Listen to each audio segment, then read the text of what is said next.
Netcasts you love. From people you trust. This is Twit. Bandwidth for the Tech Guy is provided by CacheFly. CacheFly.com. Hi, this is Leo Laporte, and this is my Tech Guy podcast. The show originally aired on the Premier Networks on Saturday, January 10th, 2015. This is episode 1151. Enjoy. The Tech Guy podcast is brought to you by SmartThings. SmartThings lets you monitor, control, and automate your home from wherever you are using your smartphone. Right now, SmartThings is offering the Tech Guy listener 10% off any home security or solution kits and free shipping in the U.S. when you go to smartthings.com/twit. Use the offer code TWIT10 at checkout. And by Gazelle, the fast and simple way to sell your used gadgets. Find out what your used iPhone, iPad, or other Apple product is worth at gazelle.com. And by Blue Apron. Blue Apron will send you all the ingredients to cook fresh, delicious meals with simple step-by-step instructions right to your door. See what's on the menu this week and get your first 2 meals free by going to blueapron.com/twit. That's blueapron.com/twit. Well, hey, how are you today?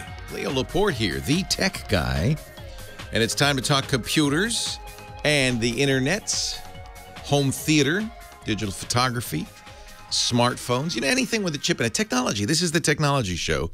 And I am the Tech Guy. 8888 Ask Leo. This is where, don't think of it as like, I think sometimes people go, oh, we'll call Leo and he'll have all the answers. And it's pretty obvious if you listen for a while. I don't have all the answers, but between us, I think we can help anybody do almost anything in technology. Between us, and I mean us, you, the audience, me, and our great chat room, our listeners. It's kind of more like a user group. You know what I mean? You go to a user group.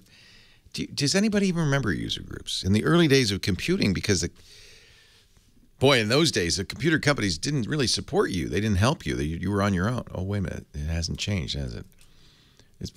It's as bad, if not worse.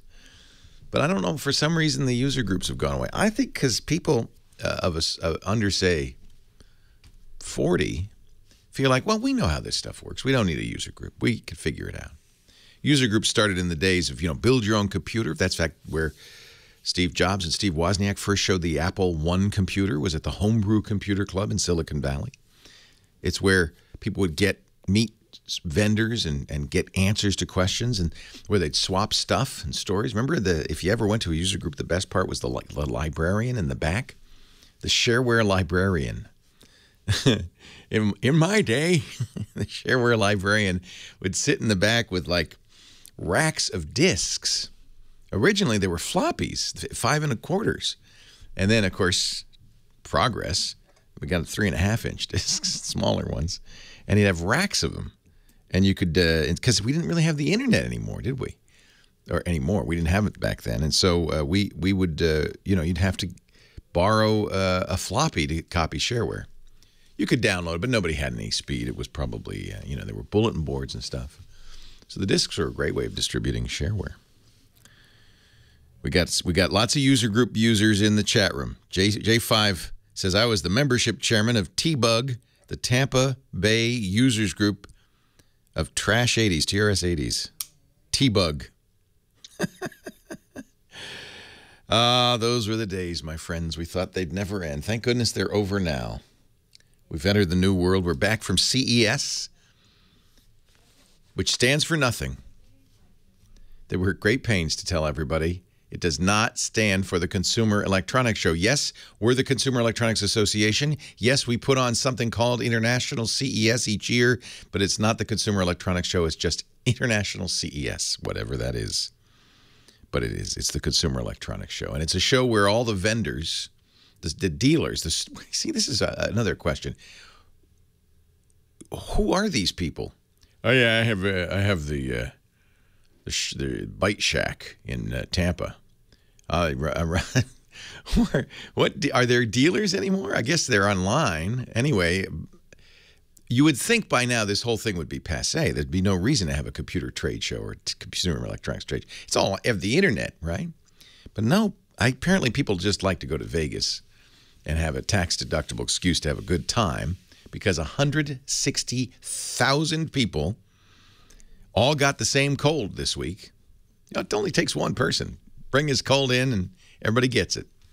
All got the same cold this week at the Consumer Electronics Show in Las Vegas. It felt a little bit, I should get, I didn't go. I sent people down there, so I didn't have to go. But and some of them are listening right now. Father Robert Ballester, the digital Jesuit, we sent him down there, and he did some great reports from there.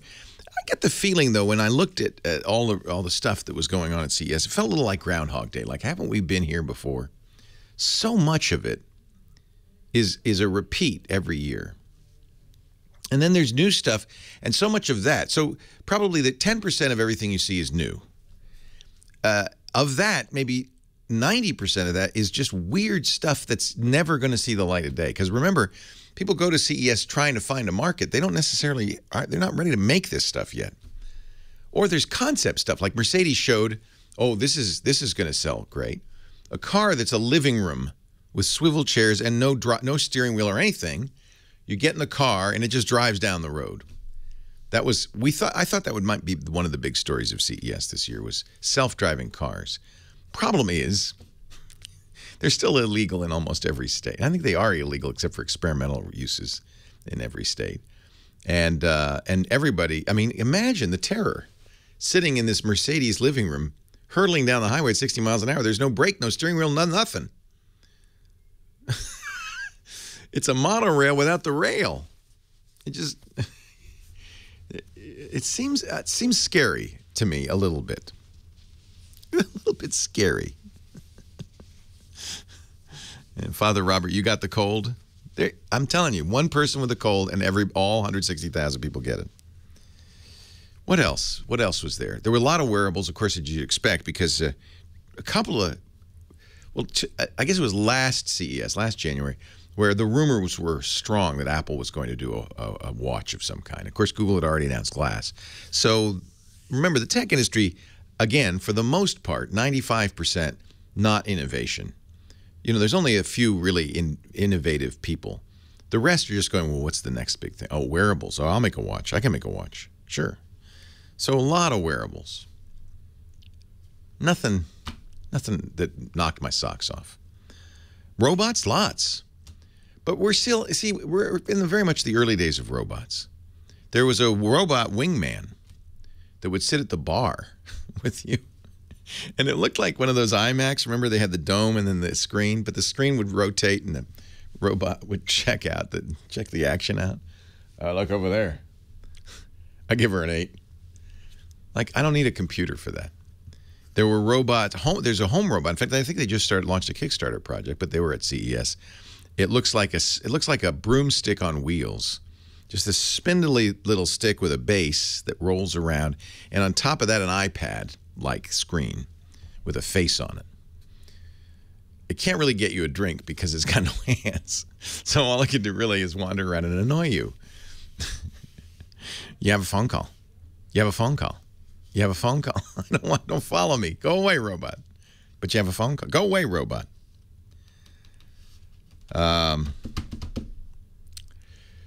What else? What else? Well, drones are big. Drones are big. I'm still most excited about it. Now, Father Robert is a drone fanatic.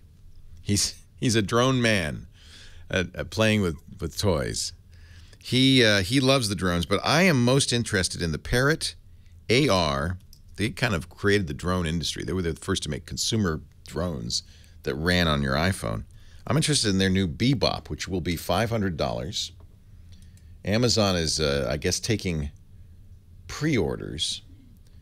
But this is a kind of $500 is not expensive, and it has a camera on it that's super wide angle, and can do these amazing pictures.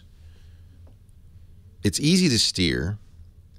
The camera, because it's super wide angle, can see everything below it, and then you pick what you want. We're still waiting for the FAA to decide what the legality of this, because drones have suddenly gone from 0 to 60 in just a year. They're everywhere. Everywhere. Crazy.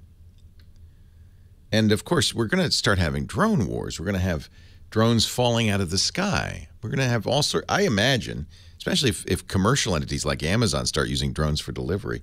They're already banned in the national parks because people were loving that. And the FAA has intimated that it's not legal to use them for commercial purposes, although they have, for the first time ever, given a couple of drone licenses to realtors, some realtors, I guess, and agriculture farmers. It's the drone wars. Scott Wilkinson will talk home theater. He's back from CES coming up. Leo Laporte, the tech guy. Your call's next.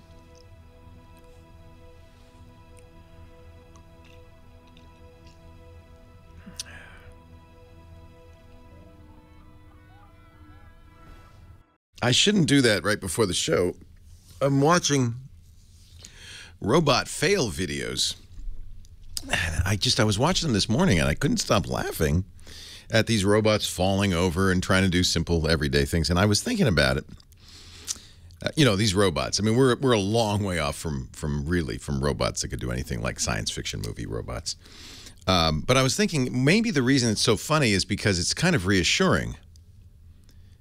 It would not be so funny if these robots were just climbing up the stairs and giving you food and pouring your beers and squirting ketchup on your hot dog without any flaw. That might be a little scary. So I think that's probably why it's so funny to watch robots fail. It somehow feels like, oh, whew, we're not obsolete yet. 8888 Ask Leo. 888-827-5536. That's my phone number if you want to join the user group of the airwaves. You can also go to our website. We got a great, if I do say so myself, a great website. TechGuyLabs.com. And that's where all the questions and answers live for every show, hour by hour, day by day, question by question, every show, every question. Text, audio, video, and a place for you to comment if you have a thought or an addition. And it's always free, no sign up. We don't want your email address. Keep it. We just want to make a useful compendium of information and a link to the show, every station we're on, 200 stations now, the phone number, the chat room, all that stuff. TechGuyLabs.com. The Phone Ranger is here. Heather Humman. We were watching the robot fail videos. It's kind of funny, isn't it? Yeah. Nice to watch them fail. I like that. If you're having a bad day, watch the robot video. You'll know that you have job security. Turns out it's hard to do that. If your job is squirting ketchup, I guess. Hey, don't knock it. That was my job in high school. We all had that job. Ketchup squirter at McDonald's. They have a thing. They have a machine, so you can't do it wrong. Oh, well, so you should give that to the robot. Heather, you've been lining up callers since the break of dawn, and we are here now to do the show. And who? And boy, am I tired. I bet. Who should I talk to first? Well, you're kind of talking about innovation, and George in Houston's kind of saying, how come somebody hasn't invented a thing to do that thing that I want to do? I like the thing to do the thing. Let's see. Maybe we saw it at CES. Hi, George in Houston. Leo Laporte, the tech guy. Hi. Actually, while I had me on hold, I decided to tune you in on my Roku box on the Twitch channel. And I'm curious, I see you shaved your hair. Why is that? Because it's radio and no one knows. No, we had a... it's growing back, and not nearly fast enough, but it will grow back. Right now I have a cue ball, and I did it for charity. Oh, yeah. We did on New Year's Eve. We did, and we've done this twice in a row, and we're going to keep doing it. I think a 24-hour telethon on the podcast network, so it was internet only. And the reason it was 24 hours is we said Happy New Year starting in New Zealand at 3 a.m. New Year's Day, or New Year's Eve, and went all the way through 3 a.m. New Year's Day, and Happy New Year in Samoa, and just all the way across the planet, which was really fun. We had lots of acts and stuff, but we did it to raise money, kind of like the Jerry Lewis telethon. Our charity was UNICEF, and I said if we reach $50,000 or $40,000, I will shave my head. Well, we reached $75,000. Wow. Fortunately, one can only shave one's head once at a time. Anyway. So that's why. That's very interesting. Oh, okay. I called to ask you. I just went high definition. Got a high definition set. Got a high definition cable box from Comcast. I'm loving the thing. But there's one thing I'm disappointed on. I don't find any way of making high definition Blu-ray discs. A machine that will do that. They have them. They have recorders. The problem with it is that the Blu-ray blanks, you know, the discs you need to make them are like $25. And this, I think this was, oh, maybe they've come down a little. I take it back. Let's see, 20. No, they've come down. They actually now are closer to the CD media. For a long time, it was so expensive to burn Blu-rays that nobody really wanted to, and I think that was the movie industry's way of keeping people from pirating. But now I see that the Blu-ray discs are now closer to a couple of bucks each, so that makes it more viable. So you can get a Blu-ray recorder, and you know, just as you could buy DVD recorders. I guess as time goes by, you know, technology catches up.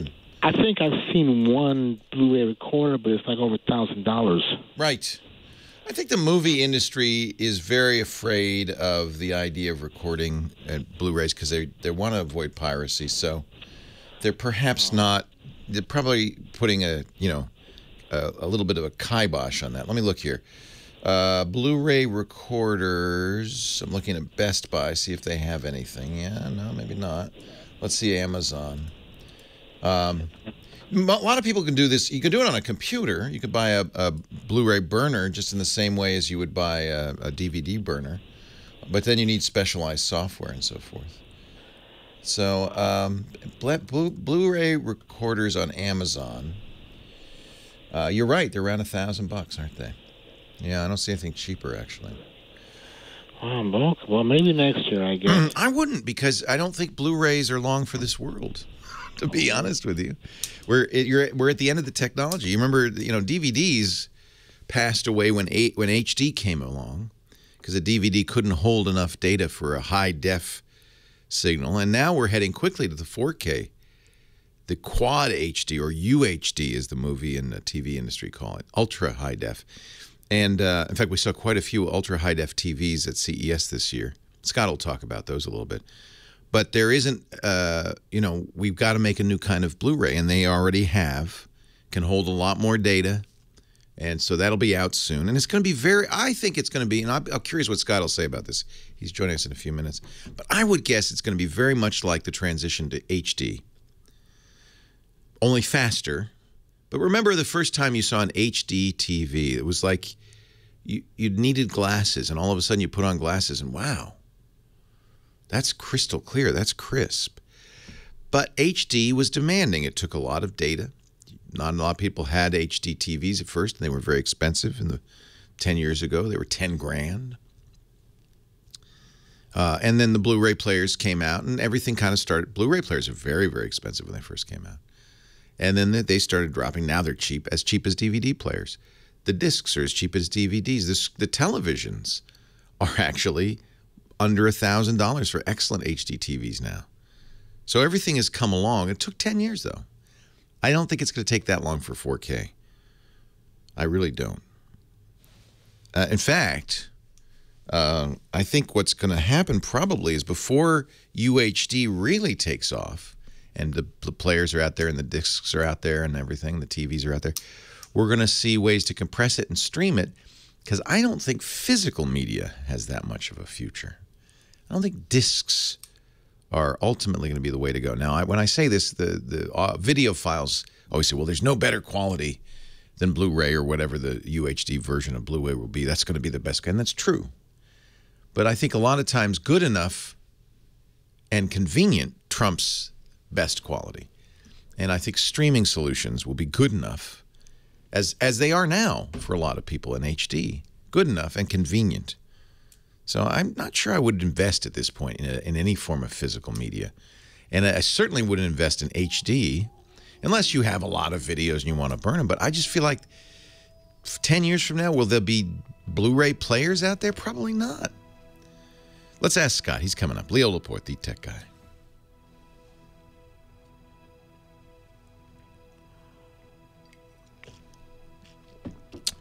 They are cheaper, certainly, on computer. He's still in Vegas. They can't get rid of him. Scott Wilkinson, actually, this is his last duty from ICES, the International CES. His last duty is calling us, and then he's going to head for home. How you feeling? You survived? Oh, I survived, but, man, my dogs are barking. How many miles? I know you wear a pedometer. I do, over 28 miles. Jeez Louise. Jeez. Over 28 miles. In how many days? 5 days. That's a lot. Yeah. That's a lot of walking. And the thing is, it's not like you're hiking. You're kind of strolling. The floors are hard. It's not fun. No. And you're not necessarily strolling. I mean, I try to plan my route so that it's pretty efficient, but sometimes I had to hoof it.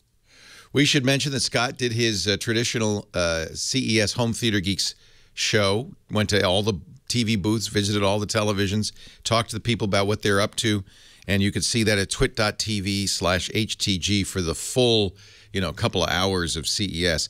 So we're going to give you 6 minutes to summarize. First of all, was it worth it? Oh, absolutely. Really? No question about it. Didn't feel like there were any breakthroughs. What were the breakthroughs this year? A lot of people are saying that, and I completely disagree. The biggest breakthrough for me was the announcement of the formation of an industry organization called the UHD Alliance. Now, up until now, UHD, or Ultra HD, was entirely about more pixels, right? Instead of HD, which is 2.2 million pixels on the screen, UHD is 8.8 pixels on the screen, so 4 times as many. But there are other factors of UHD that have not been addressed. They haven't been implemented in content or in TVs other than haphazardly. And those aspects are dynamic range, the difference between the blackest black and the brightest white, and color gamut, which is the range of colors that a TV can display. And so the content up till now has still been graded or mastered with the same dynamic range and color gamut that we've had for 10 years and more in HDTV and even standard def TV. Well, now the UHD Alliance is a group of studios and TV makers and content distributors who are saying, okay, we are now going to make content with greater dynamic range, higher dynamic range, greater color gamut, and pass that along, and the TVs that can show it will do so, and you can't believe how great that picture looks. If you just talk about pixels, number of pixels, you've got to have a gigantic TV, or you have to stand with your nose up to the screen in order to really see that, oh yeah, 4K or Ultra HD looks quote unquote better, more resolute, higher detail. But if you look at a picture that has been graded for high dynamic range and wider color gamut, you can see that from any distance on any size screen. You can see it immediately, and you can say, wow, that looks amazing. And it does. So Samsung is leading the charge with this UHD Alliance, and they introduced a new line of TVs that they're calling SUHD. And interestingly, just like CES really doesn't mean anything anymore, that letter S doesn't mean anything either. And Samsung even said so. Well, S is for Samsung. I mean, come on. Well, it is for, but it's also for superb and stylish and blah, blah, blah, blah, blah. Yeah, right. Well, I'm a big fan of 4K. In fact, I'm the one who's been saying for maybe 5 years, every time I see a 4K set at CES, this is where they should go, not 3D. Of course, it's funny, the 3D technology kind of jump-started 4K. It kind of did. Yeah. It kind of did. And so is this the long-awaited standard that we've talked so much about? Like, don't buy a TV until there's a standard. This is not just Samsung. Everybody's going to do it. That's right. Well, the broadcasters do it, and the new Blu-ray players do it. Yes. That's the key, and right? the other interesting announcement that was made was we got finally the details of the Ultra HD Blu-ray standard, the physical disc standard, which I know you think physical discs aren't that important. No, but there needs to be a UHD standard, I think, for Blu-ray. There is. Yeah. There does. Yeah. Now there's a content standard, and now there's also a disc standard. And the disc standard will start to be licensed in mid-year, and we should see product by the end of the year. Panasonic showed a prototype player of 4K or UHD Ultra HD Blu-ray that was actually working. At first, we thought it was just an empty box, that they said, look, this is what it's going to look like. And it's a box like any other. But yesterday I was at the Panasonic booth, and it was actually playing a disc onto an Ultra HD. Oh, I'd love to have TV. seen that. I bet that looked good. Beautiful. So we're talking up to 60 frames a second now, right? Yep, that's high correct. Frame rate. We're talking high dynamic range. It's a larger color gamut. Well, those are two different things. High dynamic range is the difference between black and white. The deepest black and the brightest white. But and more colors now. And more colors, correct. And we're seeing the new, this is the new HEVC encoding, is it? The H.265? Yes. Okay. Yes, that's what's going to be used on the new Ultra HD Blu-ray spec or standard. Right. We also have VP9, which is the codec, the compression algorithm used by Google and YouTube, but the Blu-ray spec is not going to use that. It'll be better quality, I think, than VP9. And yes. Then finally, we're going to see players towards the end of the year, and TVs are out now. When are the TVs out? TVs are out now. Samsung had their SUHD series that will accept this stuff. Panasonic. Do we know what the pricing is going to be on any of this stuff? No pricing was given on any of this stuff. That rarely is. And the disk capacity on these new Blu-rays is it looks like 66 gigs. 66 or 100. Or 100 gigabytes. Dual layer or 100 gigabytes triple layer. Wow. And the data transfer rate from the disk into the player is on the order of 100 megabits per second. Current Blu-ray is under 50. Well, I'm totally all for this move. I mean, I think this is if you know you wanted a new TV, this will be the TV to get. But again, it's you're talking about probably this fall before there's content, but you can get the TV now, I guess. You could. Well, no, not now. You said now. Well, no. Well, I mean, when these new TVs that we just saw at CES become available. This SUHDs will be out. SUHD, Panasonic will be out. Yeah. Sony will be out. Sharp will be out. There's a bunch of TV makers now that are making TVs that have something along these lines. These SHUD or not SHUD, SUD TVs use this new quantum dot. Now, you were all excited last week about quantum dot. Now you've seen it. Yep. What do you think? I think it's fantastic. This is an LCD backlighting technology, right? Correct. It's an LCD TV using a backlight, but instead of using a white LED or RGB LEDs, they use blue LEDs that fire through this material called quantum dot material, which creates a very pure red and a very pure green. And if you make an LED that's a very pure blue, and you can tune these quantum dots in the LEDs to make a very wide color gamut. And it works beautifully. I mean, I saw tons. They were all over the show. Everybody was making quantum dot TVs. And they're also all making now curved screens. If we thought curved screens were jokey last year, it's like yes, it's true. It's true, but it's only the Koreans and the Chinese who get their panels from the Koreans. Now, that's the other thing I wanted to ask you about, because the Chinese have decided, I think, just as the Koreans decided to dethrone the Japanese TV manufacturers, the Chinese have decided to do that. We're out of time. I'll have to save this for later. I'm curious how TCL and Hisense did. But that's Scott Wilkinson, Home Theater Geek, twit.tv/HTG for more. Out of time. But I did hear the music that time. Yay. That's because you're not at home. Well, I also have my timer on. I did have my timer last week. So let's continue on then. Yes, let's. So what I forgot what the Chinese. Yeah. Tickle and Hisense. Were you impressed? I didn't know. See, if they're getting their panels from Korea, that doesn't impress. I think they're primarily getting their panels from Korea. Certainly, they're getting their OLED panels from Korea. Yeah. And the Chinese were all over curved screens. Yeah. Haier was the other one. Changhong was another one. Haier is Chinese? Yeah, it is. Oh, okay.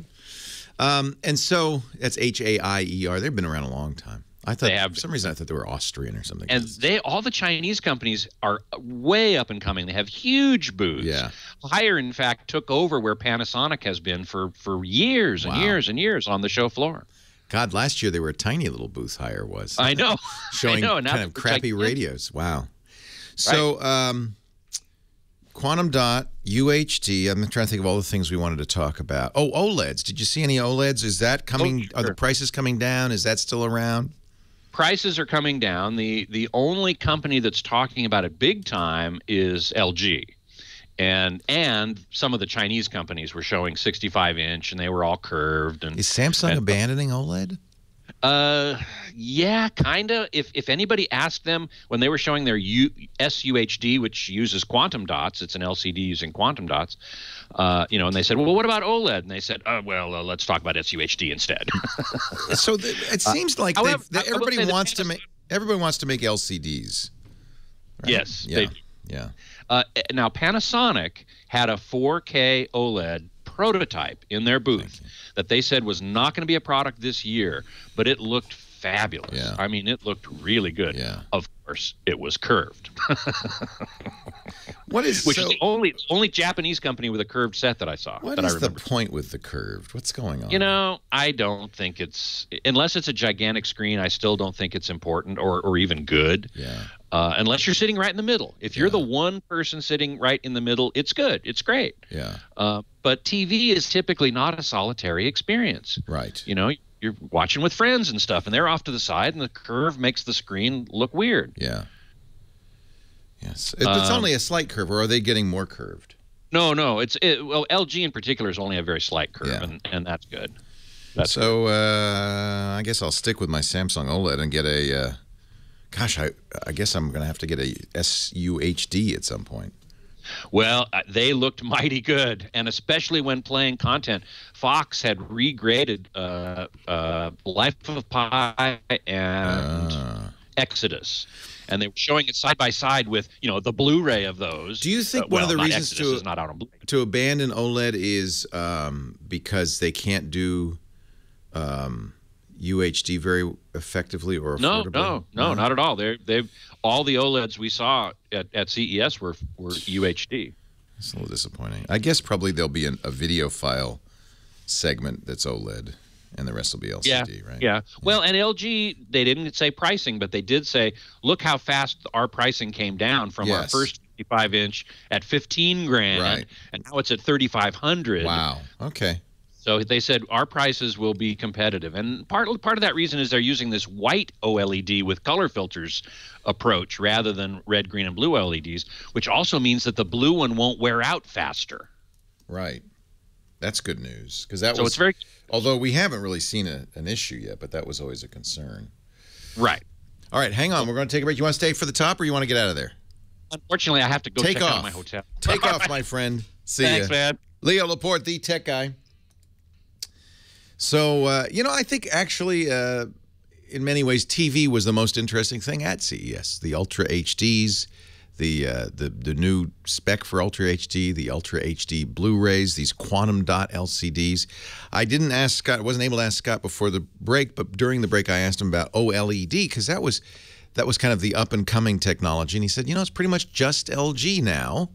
Everybody has abandoned plasma, which I think most agree was the best looking technology out there. They've kind of all decided to go all in on LCD, and they're working hard to make LCD look as good as plasma or OLED. And I think the quantum dots, the idea of quantum dots is to do that. They're just going to improve that technology. I guess it's because they can make LCD screens cheaper. They don't want to get follow this rabbit hole for other technologies. So we're just going to focus on LCDs. I am glad that the LG is going to continue to do OLEDs. The prices continue to drop. I have an OLED TV, and I really like it. But I think we're all going to get Ultra HD screens in the next 3 or 4 years, probably, right? All the content will move there. It's just like the transition to HD. Took a little while. I don't think it'll take this time. It'll take as long. Things seem to be accelerating. 8888 Ask Leo. That's the number. Home theater, smartphones, computers, the internet, anything with a chip in it. We're talking high tech. Laxman from Fort Defiance, Arizona. You're next. Hi, Laxman. Hi, Leo. My ringtones with iPhone disappear after I went from iPhone 5 to iPhone 6 Plus. Yeah. I use the ringtone designer app to make custom ringtones. Yeah. But they disappear. And when I make a new one with the ringtone designer, they won't show up on iTunes. I think the ringtone designer has not made has an app updated their app. Looks like.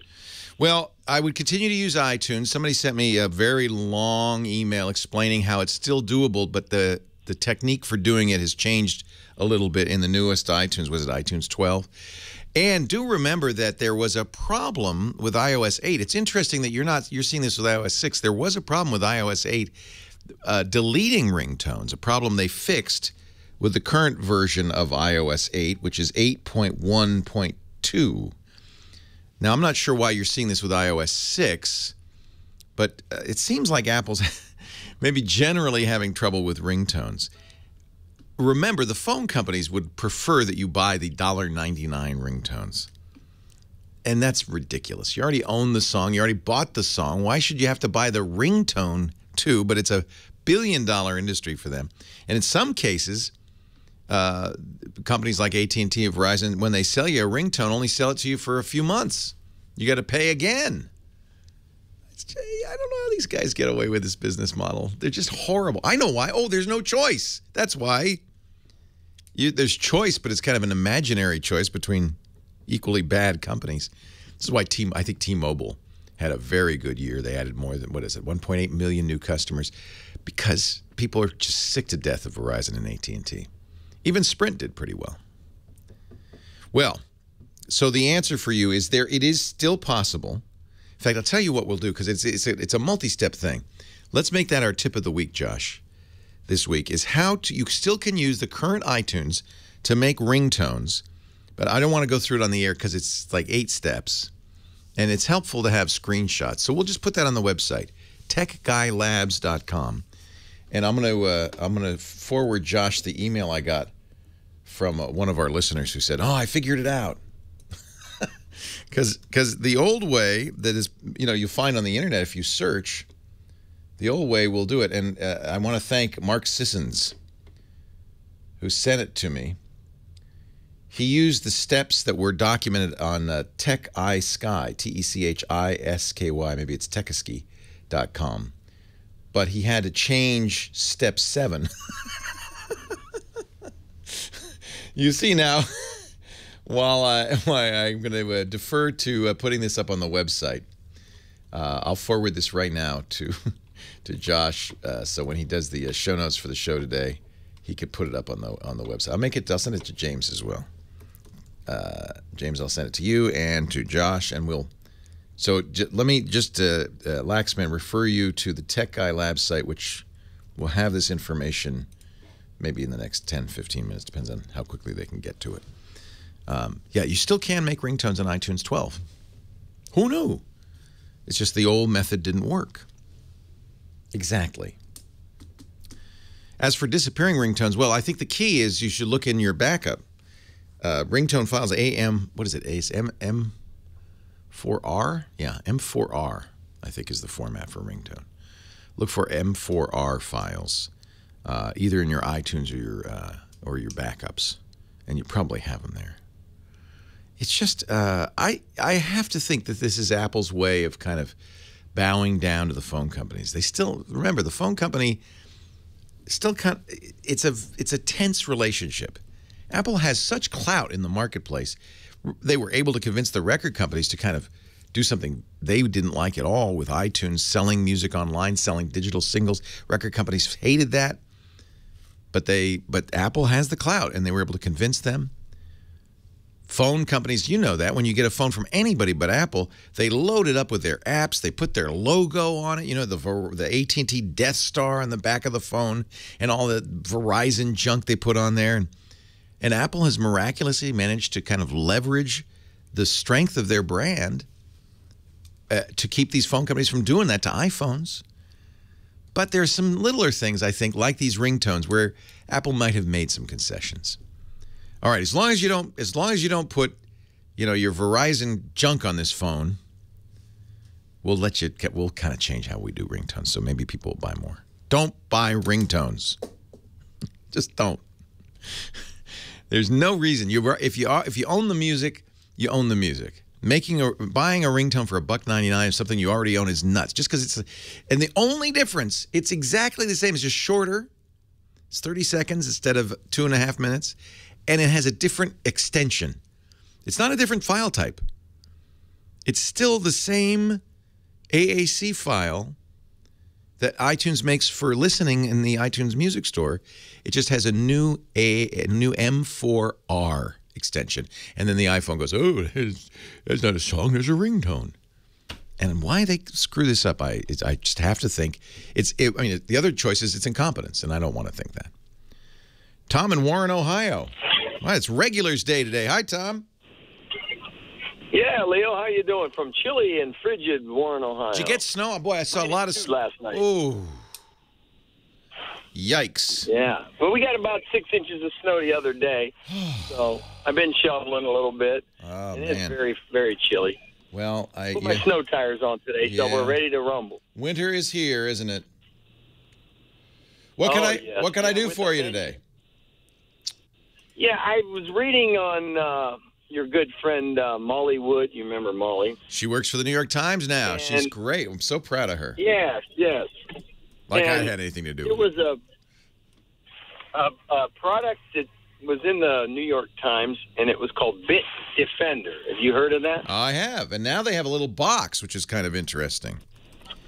Yeah, the box that plugs into your router. Yeah. I wanted to ask you, have you had a chance to review that or look at that? Well, they aren't. This is why I hate CES, because they announced this at CES, but of course it's not out yet, so there's nothing to review yet. As soon as they offer this box, I will get one immediately. Bitdefender is a well-known antivirus company. They've been around for some time. The idea is they've put the antivirus in a appliance. We've seen this kind of appliance before, by the way. Let me tell you, and as Molly points out, the good and the bad. It's really not going to be any better than an antivirus. If it's an attack that Bitdefender, the software, doesn't know about, the box won't know either. But the advantage of the box is it sits between you and the internet. So you've got a router. You connect the box to the router, and it looks at all the traffic. It can prevent malware, your kids from downloading malware. The premise is good. It's $200. It won't be out.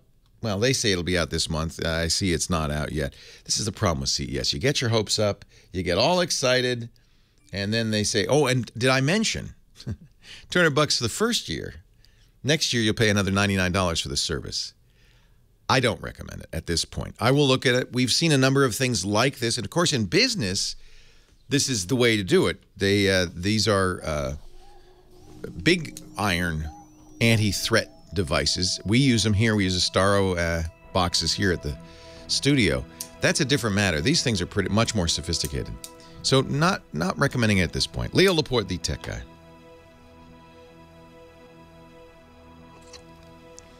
12.9 degrees there. Fahrenheit. Again, I haven't tried it. But what it strikes me, and this is from reading both Molly's review and what the company is saying, is it's essentially firmware antivirus, and it's network-wide protection. So $199. Yeah, I do recommend the OnePlus One. That was the phone of the year, Web 2024. So if you can get one, I would, because the price is great. But do understand that the support is weak, and so you're kind of saving on the price, but with the understanding that if you have a problem, you're going to be buying another one. But I love the OnePlus One. It's a great phone. And I never had problems with mine. I don't think Jason's ever had problems with it. The one I'm using now is the Nexus 6, because it's pure lollipop, and I like that. Our show today brought to you by another company that showed a lot of interesting stuff at CES, SmartThings. SmartThings is the really interesting home automation system. They started with a Kickstarter. It was a couple of years ago now, maybe, where they said, and I think this was absolutely true then, it's still true now, it's very hard to do home automation because everything speaks a different language. So they said, we're going to make a hub that talks to everybody. and allows you to control and monitor your home and all of your stuff through your smartphone, iOS, Android, or Windows Phone.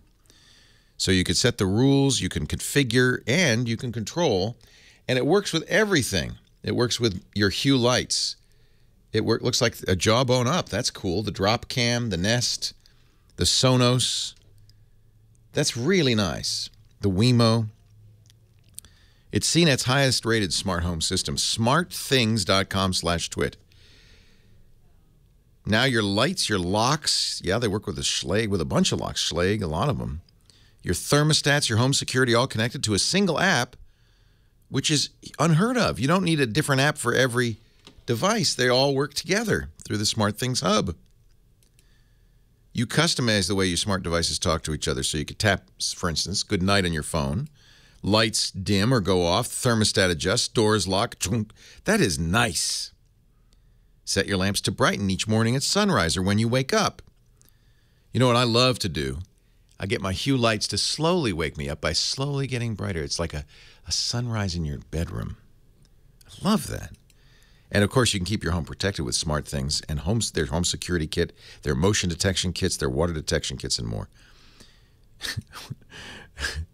Here's something some people are doing. Your Sonos system broadcasts barking dogs when you see motion outside the house. Woof, woof, woof, woof, woof. And if the motion doesn't go away, you can make the dogs bark louder. Set a camera to take a series of photos when unwanted motion or entry is detected. They've got great solution kits, security kits. The hub is included in all of them. That's the key. To help you get started setting up your smartphone and your smart home right now, SmartThings is offering Tech Guy listeners 10% off any home security kit or solution kit and free shipping in the U.S. SmartThings.com/twit. Use the offer code TWIT10 at checkout. Easiest way to do this.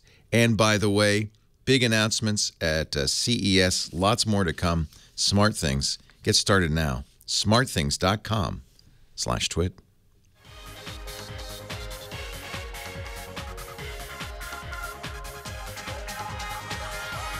Well, hey, how are you today? Leo Laporte here, the tech guy. 8888. Ask Leo. That's the number for your questions, your comments, your suggestions, anything you want to talk about. If it's got a chip in it, we're talking about it. We're talking a lot about the International Consumer Electronics Show this episode because, of course, it was all week long. I did not go because if I went, you would know because I'd be talking like this and I'd be kind of tired. It's grueling. It's really grueling for the people who cover it, for the reporters. It's fun if you can go and not work. If you can just, because there's parties every night. In fact, one of the challenges with CES is which party to go to, because every night has 3 or 4 parties. CES is effectively, it begins on Tuesday, goes Tuesday, Wednesday, Thursday, Friday. So it's effectively only 4 nights, although occasionally there's stuff Sunday and Monday night. And you got to pick. Who do you want to see? Which big major group? You want to see Tenacious D? You want to see Justin Timberlake? You got to pick. You got to choose. It's fine. What? You can always tell somebody who's been in Tech Reporter for too long because they just say, oh, yeah, I don't have to go this year. Thank goodness. Oh, thank goodness. Knock on wood. I'm so happy. Nevertheless, there is lots to talk about from CES, and we've been talking about it. We'll continue to do so. Because I didn't go, but I sent people there in my stead. And you just heard Scott Wilkinson talking about some of the home theater stuff, some interesting stuff for home theater. More on robots and drones and wearables. There were even some neat PCs. Dell showed a very neat PC. In fact, this was kind of interesting because Intel, which also goes to the CES, announced its delayed Broadwell chips. Only the first round of chips for mobile computing, for laptops, were announced, the Broadwell U. But these are nice. They're not much faster. They're incrementally faster than Haswell, which was the 4th generation. These are the 5th generation, i3, i5, i7. And but they're much better in power consumption because it's amazing. The manufacturing process down to 14 billionths of a meter. They call it 14 nanometers, down from 22 nanometers. pretty soon they're going to be 0. Then it'll be negative nanometer. I don't know how they're going to get any smaller. We're getting very close, I think, to the limits. Not the limits of our technology, because it seems like they're getting better and better at this, but to the physical limits, quantum, because we're at quantum scale now. And at some point, the electrons start acting funny. They're in 2 places at once, or they go from point A to point B without being anywhere in between. Weird things start happening. And there's, you can only get so small before you get these quantum effects. So I think we'll probably see some more, but not much more shrinkage. Smaller is good. Smaller means, of course, you can get more capacity in the same size chip, but that's not so much what they go for. What they're looking for is lower power consumption, lower heat dissipation, and that means better battery life. Cooler chips that last longer. So Dell was the first manufacturer to announce new products based on these new Intel Broadwell chips. 15-hour laptop, 15-hour battery life. Amazing stuff. I expect Apple, which normally Apple would come out at the same time as the new chips, Apple's just sitting there waiting. We got the samples, we got it all designed, we're ready to go, just release them, Intel, just release them. But oddly enough, not. I do think if you're in the market for a laptop, particularly an Apple laptop this month, be worth waiting till you can get a 5th generation Intel processor, okay? Just that's what you keep in mind. Broadwell, because what you'll get is not necessarily a faster computer, and who needs faster nowadays, but you will get much better battery life. That's exciting. So wait for that 5th generation Intel. And as I said, Dell's already got them. I'm sure HP's just around the corner. Lenovo, all of the traditional PC manufacturers will probably get to market quickly. But where's Apple in this? We'd love to see a new, there are rumors there will be a new Retina MacBook Air that'll be super thin, super light. And Apple's already got on their 13-inch, they've already got, I think, 11 hours battery life. So I'm thinking maybe they'll get to 20. Wouldn't that be interesting? Plug it in once a year, and I would love to see that. 8888 Ask Leo. Glenn on the line from Glendale. They named it. He's so good they named the town after him. Hi, Glenn. Hi, how you doing, Leo? I'm well. Welcome. All right. Well, I heard you talk before about that spyware or adware that gets on your computer, and they hold you for ransom. They give you a number to call. And Crypto Locker. Yeah. Yeah, I think I got that this morning. All right. Now, there's 2 kinds. There's one where it's just bogus, and it says, this is the FBI. We've detected child pornography or drug or something on your computer. But don't worry, because if you go down to 7-Eleven and get $300 in money packs, we're going to let you off the hook. Is that the one you got? No, that's the good one, because that one is not that. But then there's Crypto Locker and its variants, which say we've encrypted your data on this computer, and if you ever want to see your data again, you'll send us money. Is that what you got? Yeah, they want you to call this phone number immediately, 24/7, because it just keep getting these pop-ups on there. Oh yeah, I think that's something else. Read me the whole statement. What does it say? It says your computer has adware / spyware virus. Don't worry about it. That's bogus. You got the least annoying. So in fact, we had a call last week. I said, "What's the deal here? Where's this coming from?" He called the number, and they went through a bunch of silly stuff. He actually recorded it, put it on YouTube. That means nothing. That is. In fact, it might even say it's from Microsoft. It's not. In most cases, Windows firewall warning. Yeah, that's what they say on there. But that's bogus. I was ready, because if they were going to, hold a ransom for and wanted me to send them some money, I was ready to just, because it's an old computer. Blow the computer up? Yeah. Buy a new computer. So here's the deal on this. This is, it is malware. It's adware. Let's put it adware. You call it spyware. It's adware, which means they're trying to get you to call that number. If you were to call it, they would say, "Oh yeah, you have some really bad stuff on here. May I take control of your computer?" They may ask you for a credit card and say, "We're going to charge you, $300 for this service call."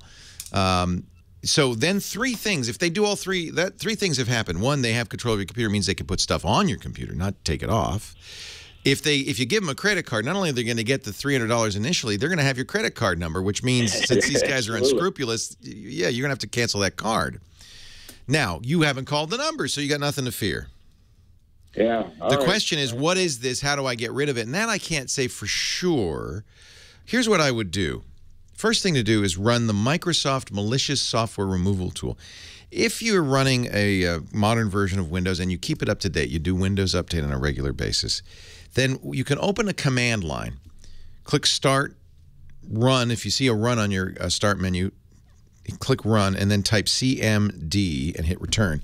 That'll open an old, it looks like a DOS box, and in it, and we'll put this in the show notes because I know this is a lot to remember.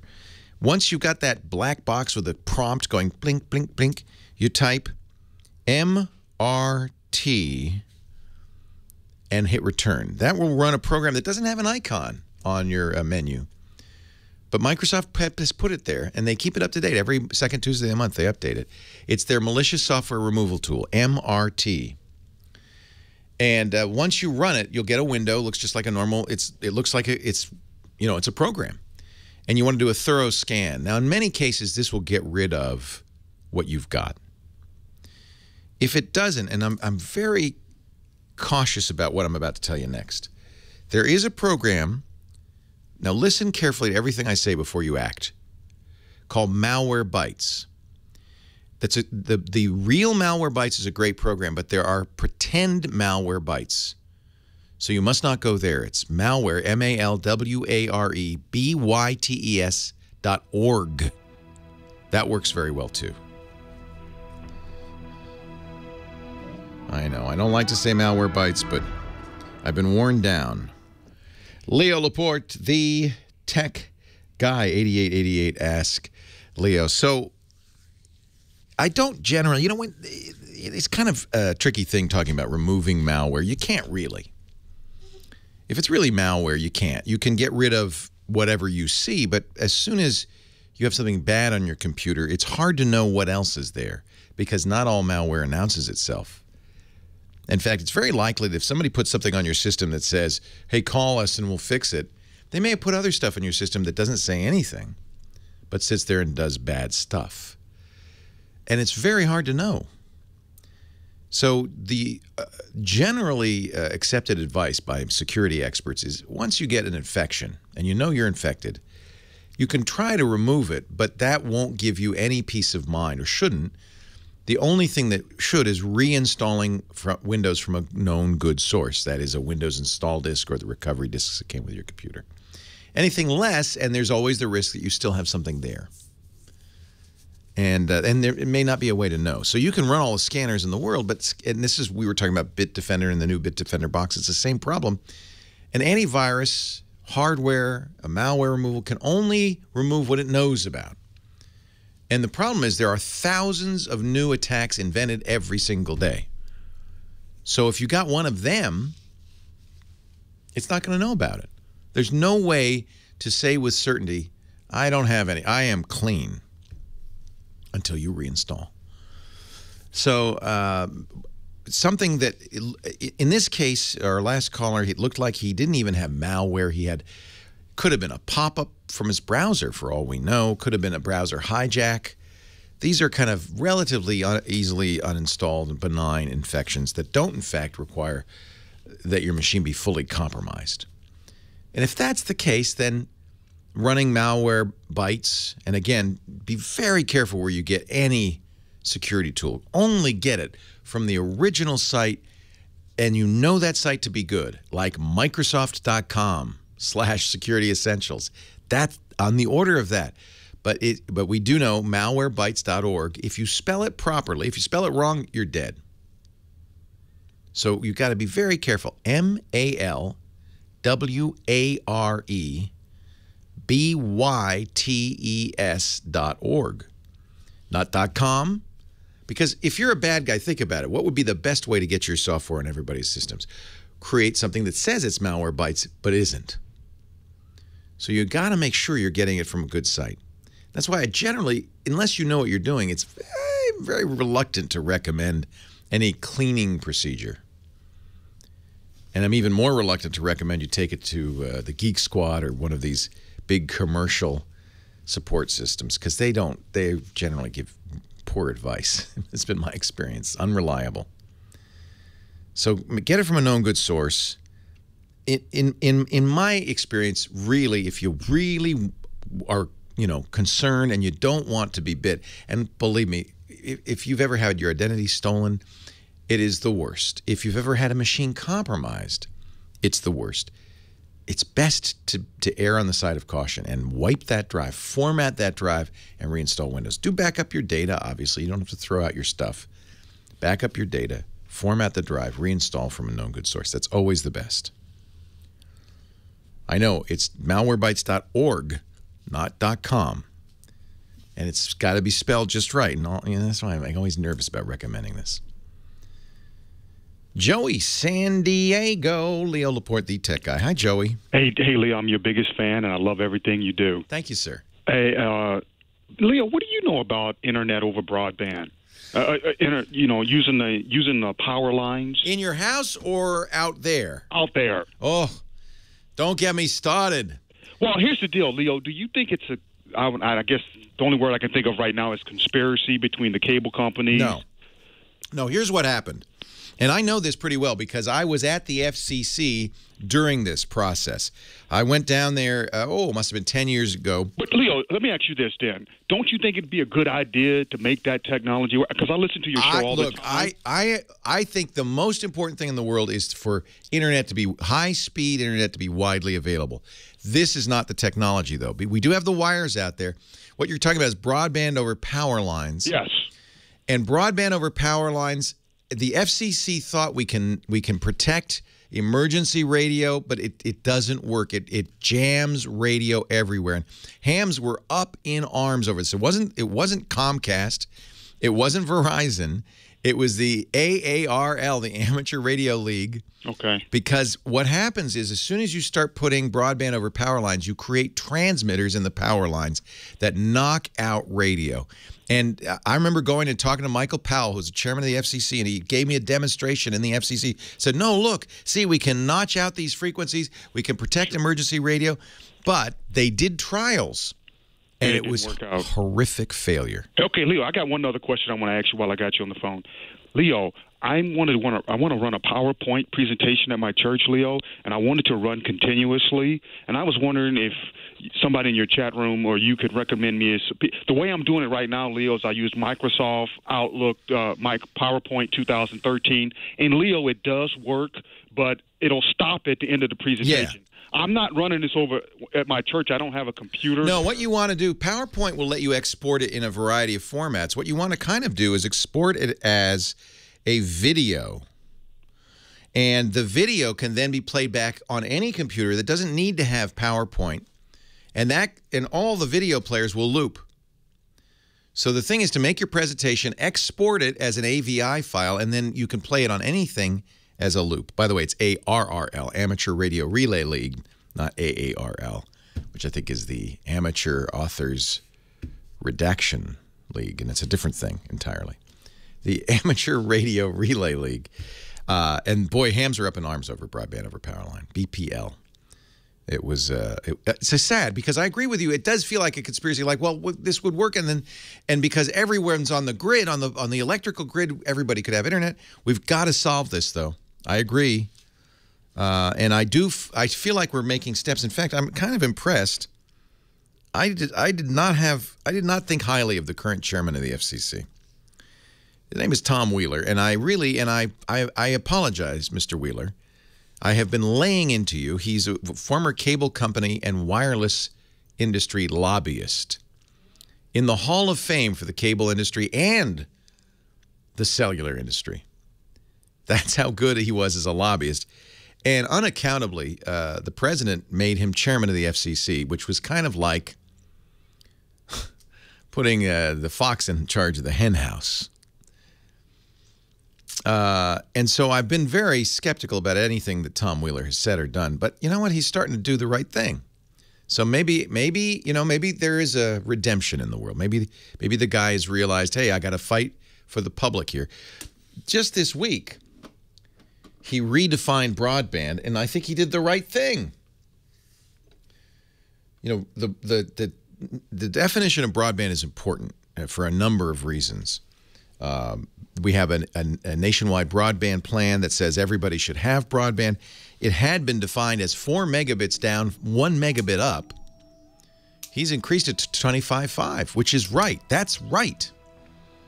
I'll talk about the other thing he's done or telegraphed this week that could be huge. Leo Laporte, the tech guy. Stay tuned.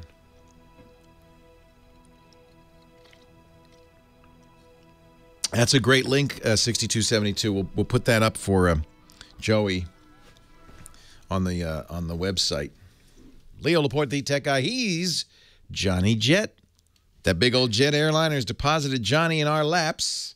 Our travel guru, helping us get the most out of travel through technology. Hi, Johnny. How you doing? I was just setting up my Epson printer, actually. You have one too? I just got it. Good choice. Did you get it because of the ads on the Tech Guy show, or just because that looked good? It looked good, but now that you know it's an advertiser, I hope you'll buy more. You know it. No, I've been an Epson fan for a long time, actually. I'm a huge Epson printer fan. So let me ask you, you are home for the holidays? I'm home. I was in Hawaii last week, and now I'm in L.A., and then tomorrow I'm going to be somewhere much colder. That's pretty much everywhere in the United States. It's true. But it's not in the United States. Somewhere else, much colder. Are you going? You're going up to Antarctica. No. Up or down? Down. The Arctic is up, but see, it isn't. Okay, now let me I know you're a travel guru, but it's not really down. It's south, but it's not really down. It's just south. It's only down if you're looking. South and down mean the same to me. But. Yeah, I know, but that's a very Eurocentric point of view. You could turn the globe upside down; it would still work. Then it would be up. That's too deep for me.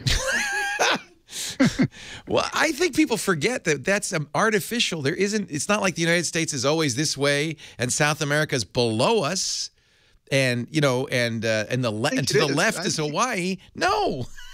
It's a globe. It's floating in space. There's no up. Up is Pluto is up. What about the equator?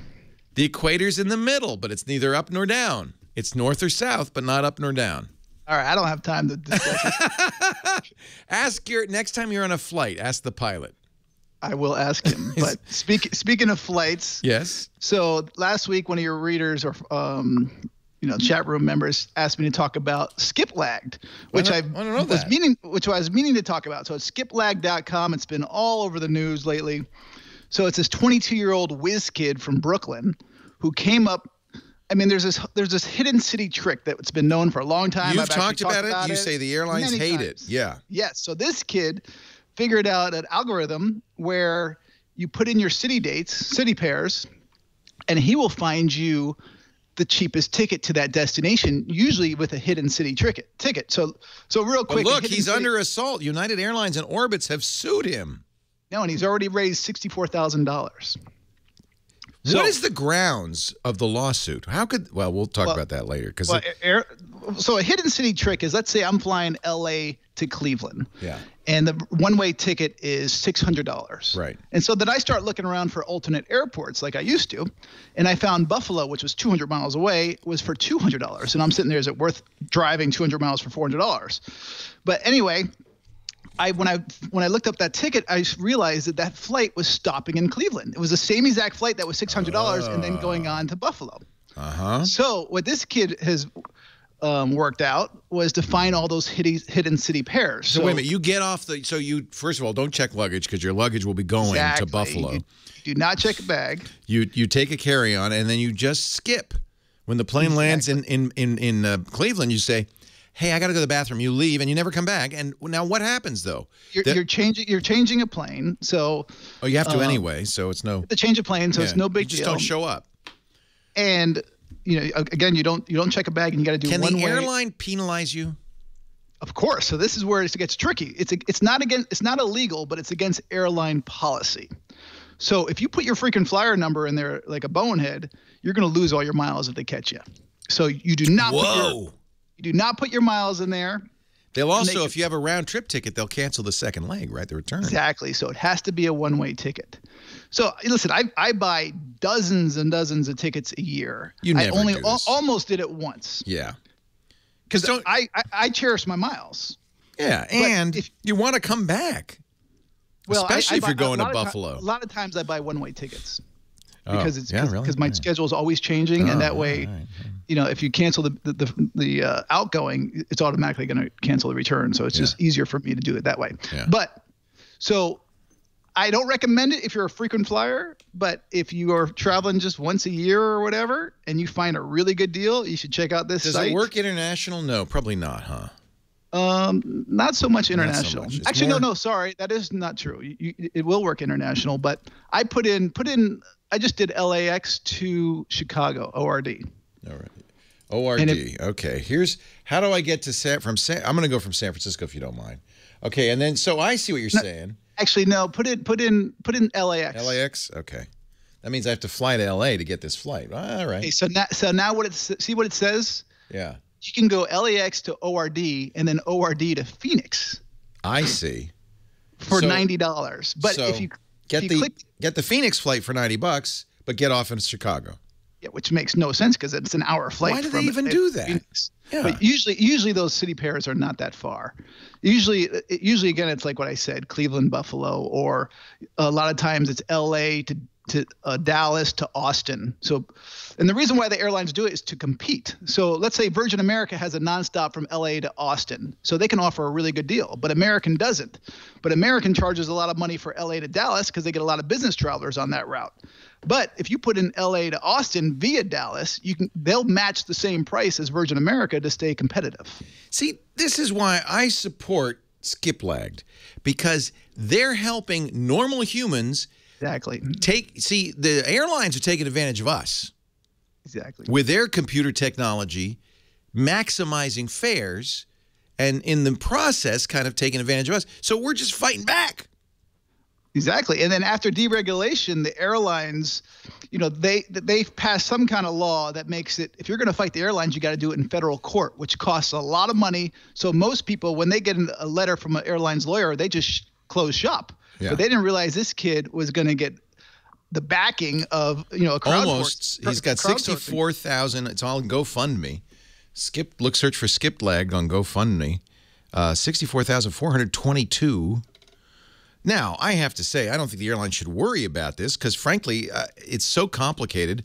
I can't imagine more than a small fraction of the travelers do this. True, but now, because they're suing them, it's gotten to the mainstream media, and now this guy's site is blowing up. He even has a warning saying, listen, I'm getting so much traffic that I can't even handle it. You know, it's funny because somebody at our office, we've been talking about these kind of flights for several years. Somebody in my office said, hey, have you heard about skiplagging? And I said, what's that? And he explained. I said, oh, yeah, Johnny Jett and I talk about that all the time. But it's the Streisand. They call this the Streisand effect. Remember? Because Barbara Streisand sued because somebody had flown over her house and had pictures of the house, and she sued. And then everybody went and looked at the pictures. If you just shut up, nobody will know about this. Now, it's too late now. The cat's out of the bag. And so that's why Orbitz jumped in, because actually he was trying to get affiliate deals through Orbitz. So he was sitting, and because of Orbit's contract with United, they were forced to sue. And now it looks like he took Orbitz down, and he has Hipmunk and Kayak on there, so they might have to be forced to sue him. No, they won't. Hipmunk's started by Alexis Ohanian, the guy at Reddit. He's cool. He's cool, man. I know, but the problem is he will lose his commissions on United, so he might be forced to. Peeved. Yeah. Big bad airlines. They're jamming us in. Hey, what about JetBlue? Did you see this? Because JetBlue, for a long time, they were using bigger planes, fewer seats, lots of room, great airline, and now first bag was free, and now they've announced, nah, the heck with it. We're going for the dollars. Well, they're still using the same two type of planes they fly. Oh, we're out of time. I want to talk. Hang on, because I got to ask you about this. Okay. Don't go anywhere. Leo Laporte, the tech guy. More tech calls to come too. I got to ask you about this though. Hang on. Sorry, I don't mean to yell at you. I'm not going anywhere. Hang on. Leo Laporte, the tech guy, 8888. Ask Leo the phone number. We kept Johnny Jet over for just a second more because I started the conversation foolishly as the clock was ticking away. But JetBlue, so JetBlue, I remember when they started, maybe 10, 15 years ago. Big deal because they had leather seats. 15 years ago. 15 years ago, wow. They had leather seats. They had TVs in the back, all the seats, and at the time that was unusual in the economy. And they had a lot of leg room. And everything was blue. They served blue potato chips, blue everything. I stopped flying JetBlue. But they've stayed still kind of the people's airline, haven't they? They're still a great airline, and now they introduced Mint class, by the way. So because you're in San Francisco and you go to New York, you can fly first class in a really good product, lay flat seat for much cheaper than you could on any of the competitors. You can right now, I think it's $5.99 or $6.99 for a first class one-way ticket, which the other ones are sometimes $2,000. But in order to pay for that, in order to pay for that, they're going to add 15 more seats in coach. So, their legroom's going to go from 35 inches to, I think, 34, which is still more than the other guys by an inch. But I was off the air. We were talking about Spirit has 28 or 29 inches of legroom, which is, I would be talking like this at the end of the flight. You got to walk around. It could be a health hazard. Health hazard, yeah. Most of their flights are short, so that's how they can get away with it. Okay. So, and they're now checking. They're going to start checking for a bag. Before they used to give one check bag free. What's your favorite domestic airline right now? Do you know, it all depends on the routing. I look at the nonstop flights, but lately American is because they did not follow Delta and United, or United copies Delta, whatever they do. Right. But those guys have now starting. Actually, Delta just started. Every mile you fly. Actually, you don't get a mile for every mile you fly. You get a mile for every dollar you spend. So let's say you're flying cross country, you'd get 2,500 miles. Now you're getting like 400 miles. Oh. And American has not done it yet. Everyone says it's because they haven't fully merged with U.S. Airways, and they will, but they haven't yet. That's the problem. They will. They just haven't gotten around to it. But everybody watches everybody else, don't they? Now I spend most of my money right now on American, and I'm hoping that other people will too. That way, Delta and United, by chance, would reverse their policy. And what is your favorite international airline? Do you have one? Again, it all depends on the destination, but my top 5 are Air New Zealand, Emirates, Etihad, Singapore, Cathay. I like British Airways. I'm not flying Etihad anymore. Did you see what happened? It was a 28-hour flight. They kept the people on the tarmac for like 9 hours.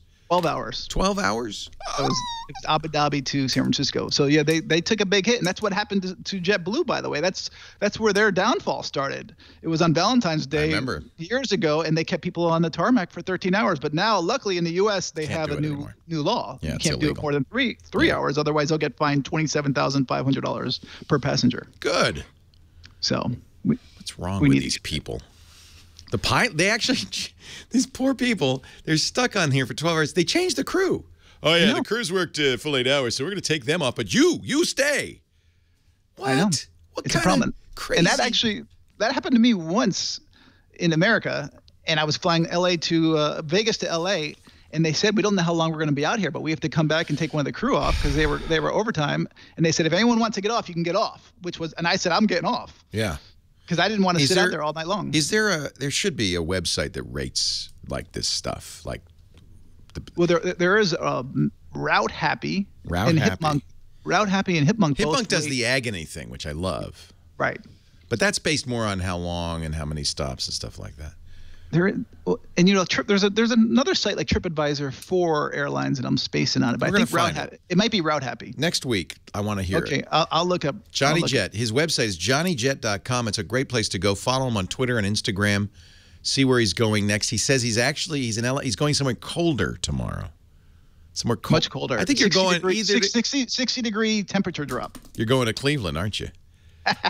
It's outside the U.S. I'm going. All right. Although that could be considered outside the U.S. No, I love Cleveland.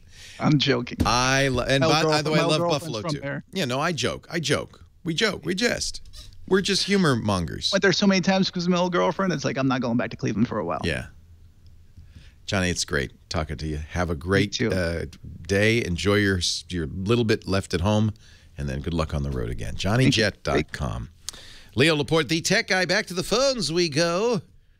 And I think it's Glennis in San Diego, California. Hi, Glennis. Hi, Leo. Thank you for taking my call.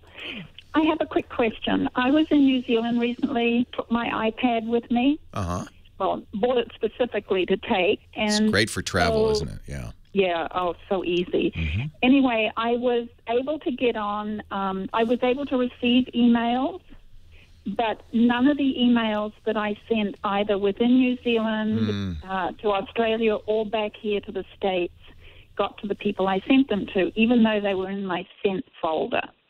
And I don't want this to happen next time I go. So I have a suspicion about what happened. So everybody's so paranoid about spam. Nobody wants to become the internet service provider that forwards spam on. So outbound email is sometimes blocked, especially if you are coming from somewhere that's not on. So, for instance, let's say your internet service provider. Who is your internet service provider? It's Cox. Cox. These guys do this, by the way. So Cox, they look at where you are, your internet address, and they say, well, wait a minute, she's not on the Cox network, so we're not going to forward her mail because she's probably some spammer trying to use our network. Oh, and I called them when they came back, and they didn't have a clue. Yeah, well, that's because whoever you talked to wasn't up on the details. So what do I do when I go away next time? So next time, so what this is your outbound mail server. You have, all mail systems have two servers, an inbound and an outbound. The inbound is sometimes POP, sometimes IMAP. The outbound is usually something called SMTP, Simple Mail Transport Protocol. I would have no idea. I know, I'm giving you way too much information. But this is the key, is to use an SMTP server that isn't Cox's. Sorry, can you say that again? Use an outbound, don't worry about that. Use an outbound mail server that's not Cox's, because they'll block you. So, because you're not on their network. A lot of cable internet service providers do this. If you're not on their network, they go, well, you can't send email. So, for this purpose, create a Gmail account. Oh, I've got one of those. Okay. And in your email program, add another outbound mail server that's Gmail. Oh, good. And the way you authenticate that is not by your internet address, as Cox authenticates you, but by your password and login to Gmail. And so Gmail says, well, I can see that she's in New Zealand, but since she has logged into her account properly, she can't be a spammer, so we're going to let Glennis send her email. Oh, that's great. Thank you so much. Yeah, Gmail is a good thing to have around for exactly that reason, among others, but that's really simple. Yeah. Well, and they should know that, and they should kind of tell you, yeah, we're kind of not great on sending out email if you're not at home. Yeah, we don't really work that well if you're not at home. So it's a good idea to have a Gmail outbound mail server. You can still use the Cox email. You can come collect your email from your Cox account. But when you're sending out email, just depending on what computer you're using, you could say, I prefer to send it from Gmail. There's a lot of different ways to handle that. Okay. All right, then. Thank you very, very much. You're very welcome, Glennis. Yeah, it's good to talk to you. Bye-bye. Take care.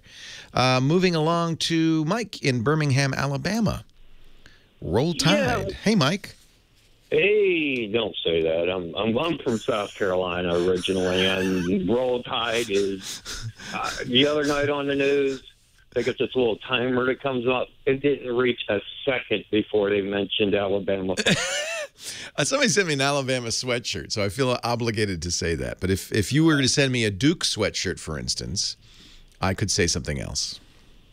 Citadel. And Citadel, there you whatever. go. Yeah. I've been listening to you since, when did you start on the radio for Tech Talk? Well, I became the official tech guy in 2004, but I've been doing this, believe it or not, since 1992. Yeah, that's probably about the time I found 22 years now. I've been listening to you forever. It's amazing. I'm only 40. I don't know how that happened.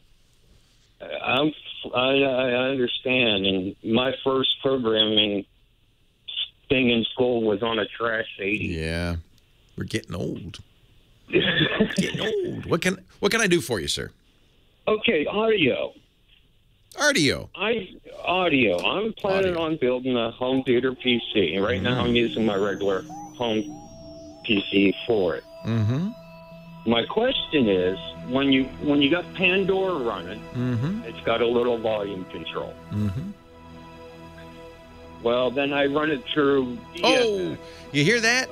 That's the magic sound that says we're out of time. But hang on, because we're going to do news at the top of the hour. Then we shall return. Hour number 3 of the Tech Guy Show coming up right after this. Sold American. Our show today brought to you by Gazelle. Everybody's got something in the drawers there. Do you have a gadget drawer or gadget closet? Somewhere where, you know, you just, look at this. You want to know if Leo, the tech guy, has look at this. Just within reach. Let's see. There's a Galaxy Note 4. There's a Galaxy Note 2. There's an iPhone 4. There's some sort of Windows device. Within reach. That's as if I just reached back and said, oh, those $100 bills, who cares? Let's just stick them in a drawer. You can sell this stuff for actual dollars at Gazelle.com. It's within reach. It's right there on your browser. Go to GAZELLE.com. Don't reach for the old gadget and throw it in a drawer. Reach for Gazelle.com. The place to trade in your old stuff so you can get some new stuff. And you'll get paid in cash. Payment is fast. Within a few days of your item being received, they pay the postage. And all the quotes you get at Gazelle.com are good for 30 days. So you actually don't have, you can get a quote right now and then decide later if you really want to sell it. And that's actually a good idea because the price is not going up. This Galaxy Note 2, it's not worth more today than it was yesterday. Almost certainly worth less. Now, here's something else kind of cool. But look at this. 9 out of 10 Gazelle customers have had an excellent experience. 2+ million trade-ins, $200 million plus paid out to customers. That is a really, I mean, these guys are fabulous. You can get cash, you can get a PayPal credit, or an Amazon gift card, which they bump up 5%. If you forget to wipe your data, they'll wipe it for you. But here's something new from Gazelle. You can sell, but you can also buy. And if you've lost your phone or your kids broke their phone and you want to get a gently used new phone, Gazelle's certified pre-owned phones are great. They are great. Their devices are in 2 conditions. They're certified like new, which really is just like new. Certified good, which maybe there's a little gentle signs of wear. But in both cases, you get a rigorous 30-point inspection, so they are fully functional. And they're backed by a 30-day risk-free return policy. So this is a great way to save on a replacement or a phone for, you know, a kid, or just you don't want to spend a lot of money. You can go to Gazelle and get it. So to sell or to buy, Gazelle, Gazelle.com. Hey, take a minute and find out what that old gadget in that drawer there is worth at Gazelle.com.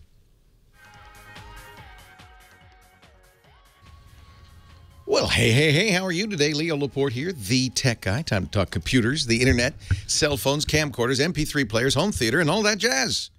Anything with a chip in it at 8888 Ask Leo. I'm surprised, not a lot of cell phone conversation today. Usually we talk a lot about smartphones. Maybe everybody got their smartphone. Nothing more to say here. But if you have a question about smartphones, we can talk about that as well. 888-827-5536. We were on the line with Mike in Birmingham, and I'm sorry I had to cut you off. We ran out of time, but let's talk now. What can I do for you, Mike? Well, you could use the cell phone also. What I'm trying to do is when you got... As I remember, you're building a home theater PC, and, you're playing Pandora on there, and of course you can control the volume on the home theater PC. I can control on the home theater PC, I can control volume on the Pandora itself. Yeah. And then on the audio amplifier, I can control volume. That's right. Now, I know if I overdrive by turning up one more than the other. Let me tell you how you're supposed to do it. You're not doing it the right way.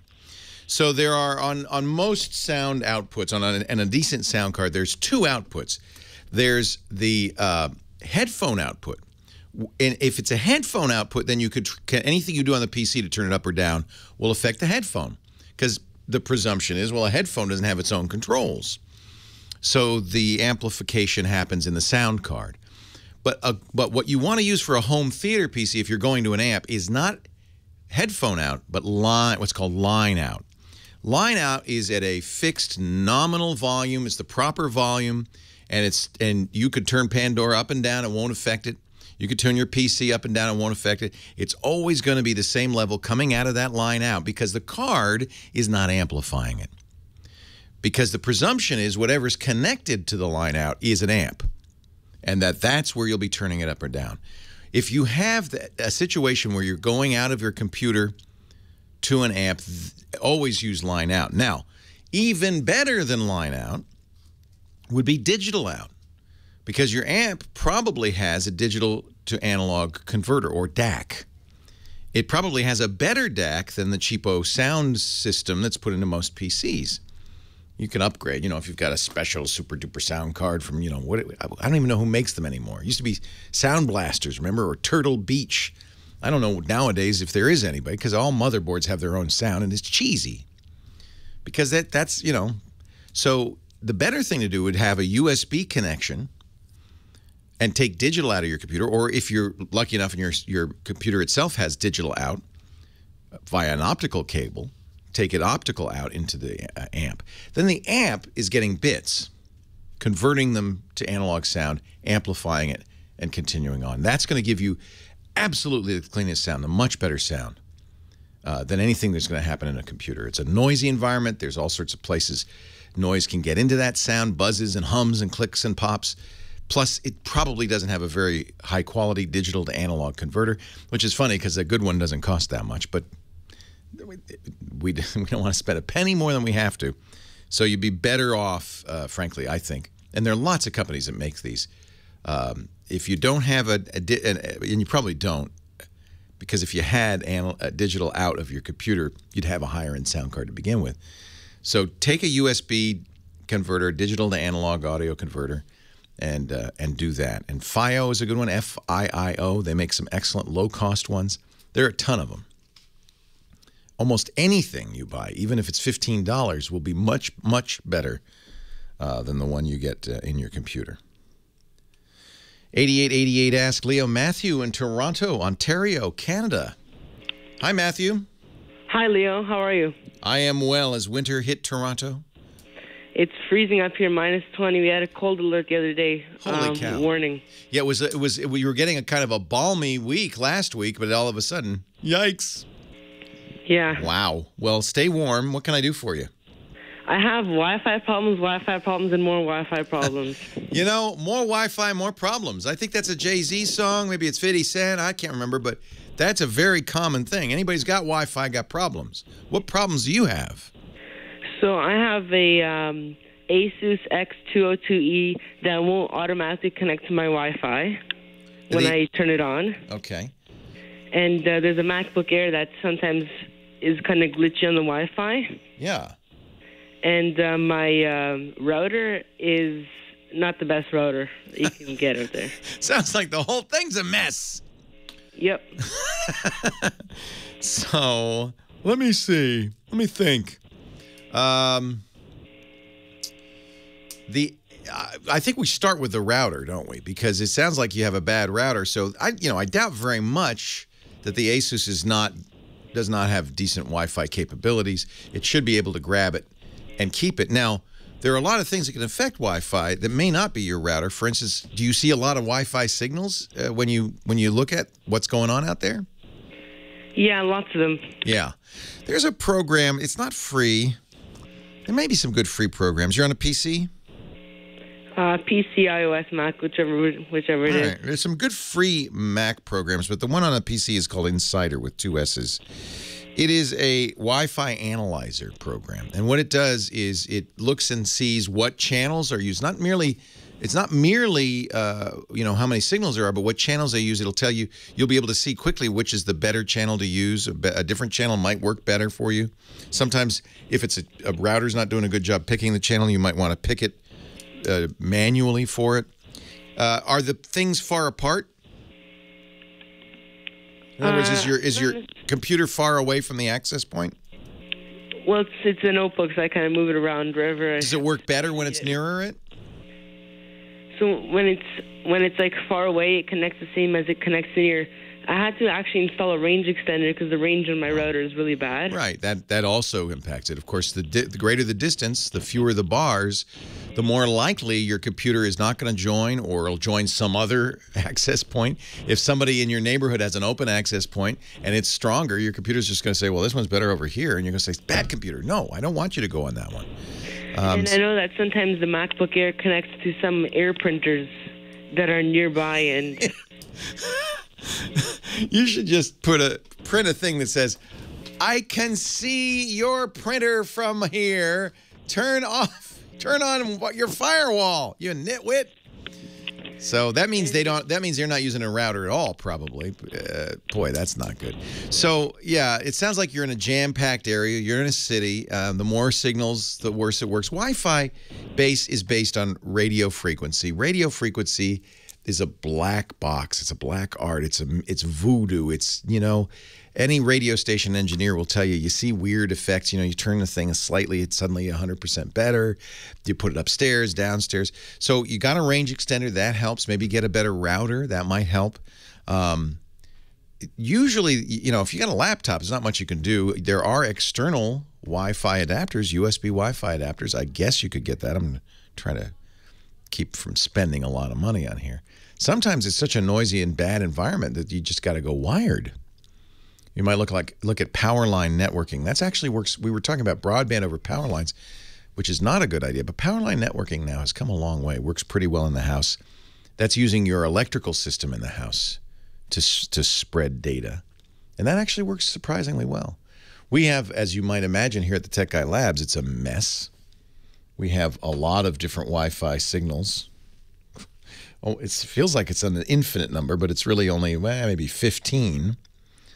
And we have all sorts of bandwidth shaping, and we do all sorts of weird things. Still trying to figure out who this FBI surveillance van is in our chat room. I mean, our Wi-Fi access. I'm not sure what that's all about. It's just one of those things. Keep playing with it. There's no magic. It's all voodoo. And keep moving things around. But a power line networking might be the solution for you if it's really a messy environment. Leo Laporte, the Tech Guy.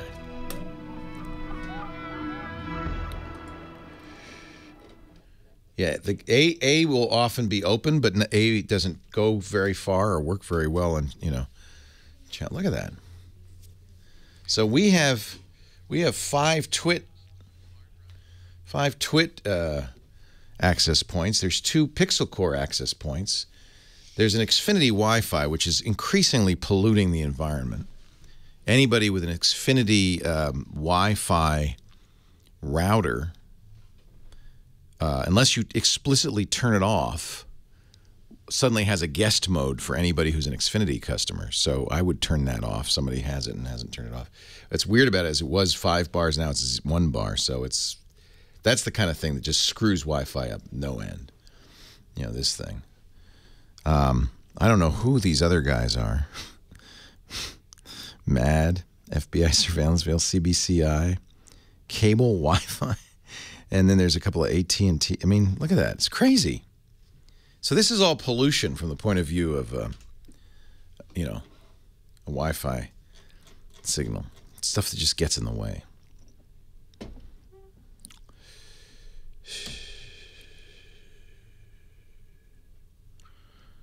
It's not Needles. It predates Needles. It might be Burke.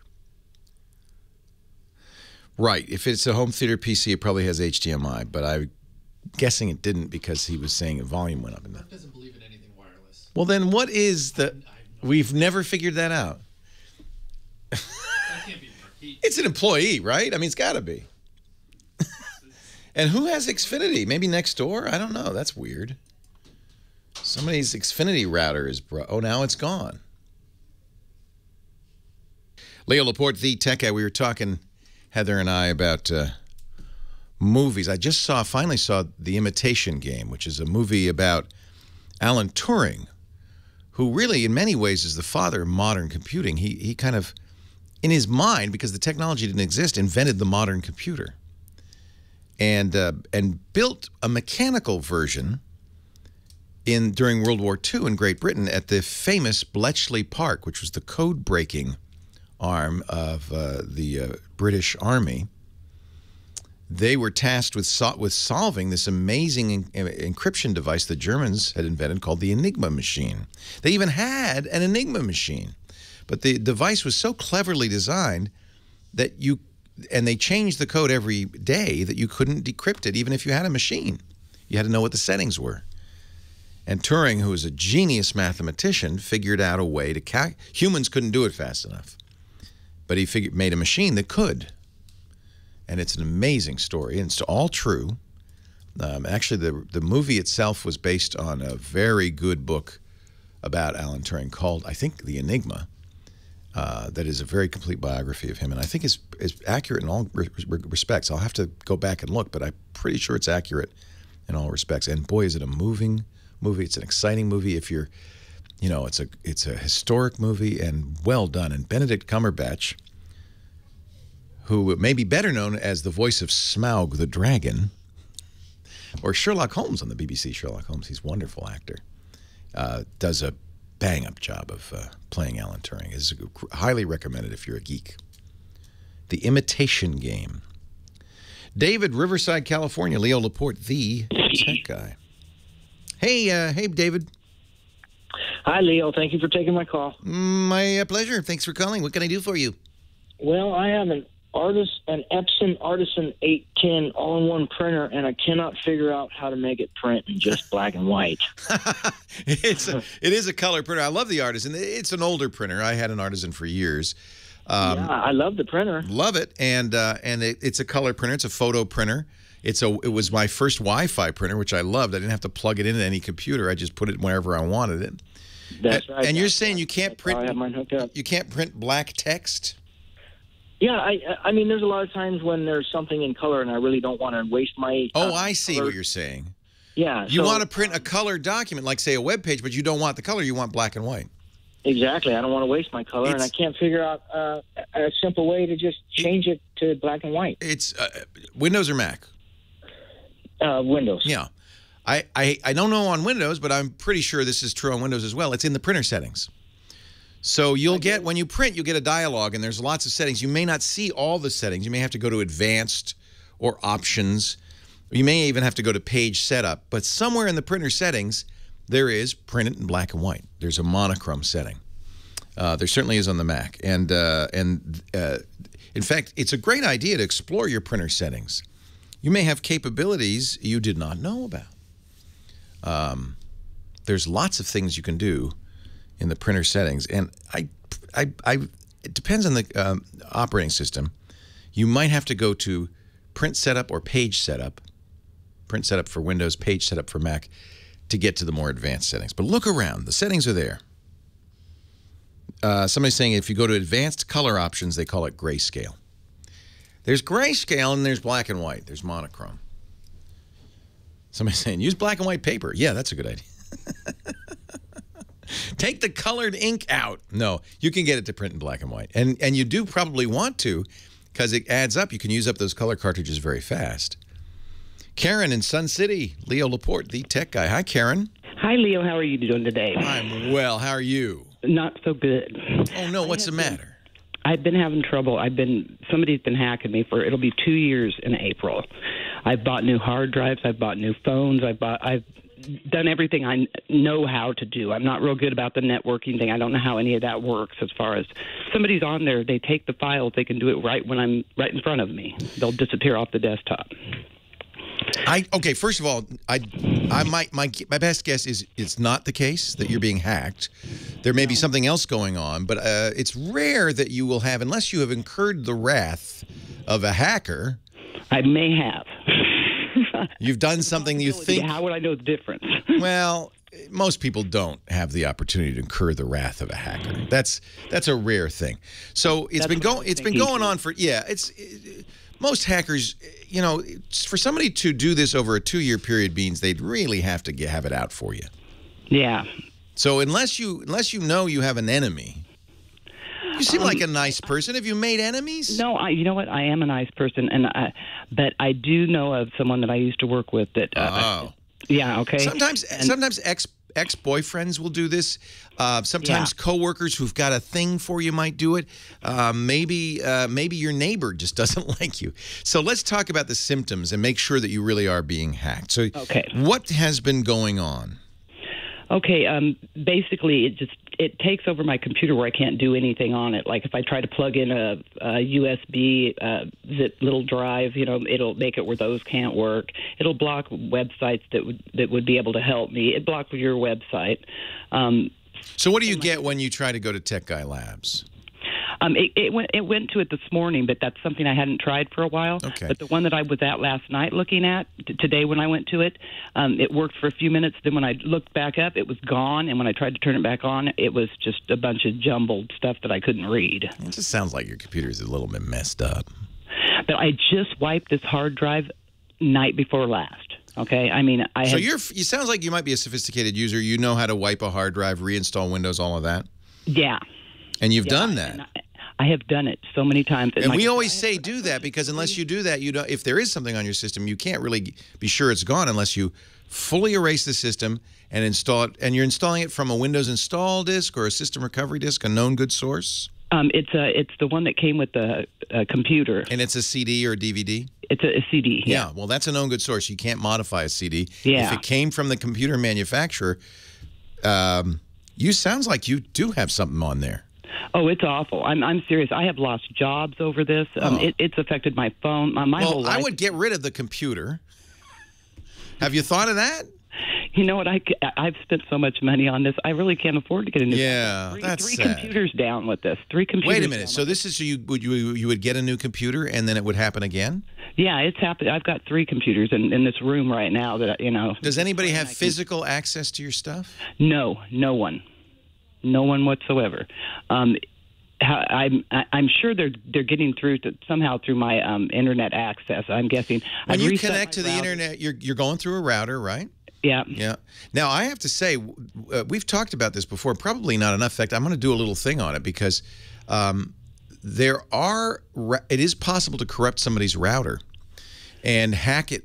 Instead of hacking the computers, if you hack the router, then the person get new computers, new hard drives, whatever they do, you're going to be able to get back into it. In fact, it turns out that you may remember on Christmas, the PlayStation Network and Xbox Network were brought down by the Lizard Squad. Turns out that's how they were doing it, with hacked routers. So you may have a hacked router. I would take a look at getting a new router. At least they're cheap. Leo Laporte, the tech guy. That is interesting. She said she's reset the router. But a hacked router, the reason they can hack these routers is because there's a flaw in the router software. So even resetting the router, it could again be attacked. Look, it takes for this to actually happen, takes somebody who is dedicated to making your life a living hell. Now, that happens all the time, so I'm not going to poo-poo that. But you should look and see, is there somebody, it sounds like she thought there was somebody.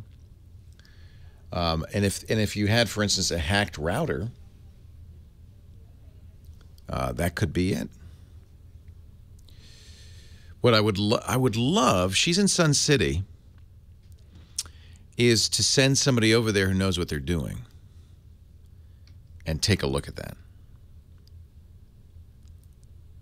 I mean, at this point, that's what needs to happen, Karen. Somebody needs to come over to your place, a security person, and look at this to figure out if this is a hack or just, it sounds like it is.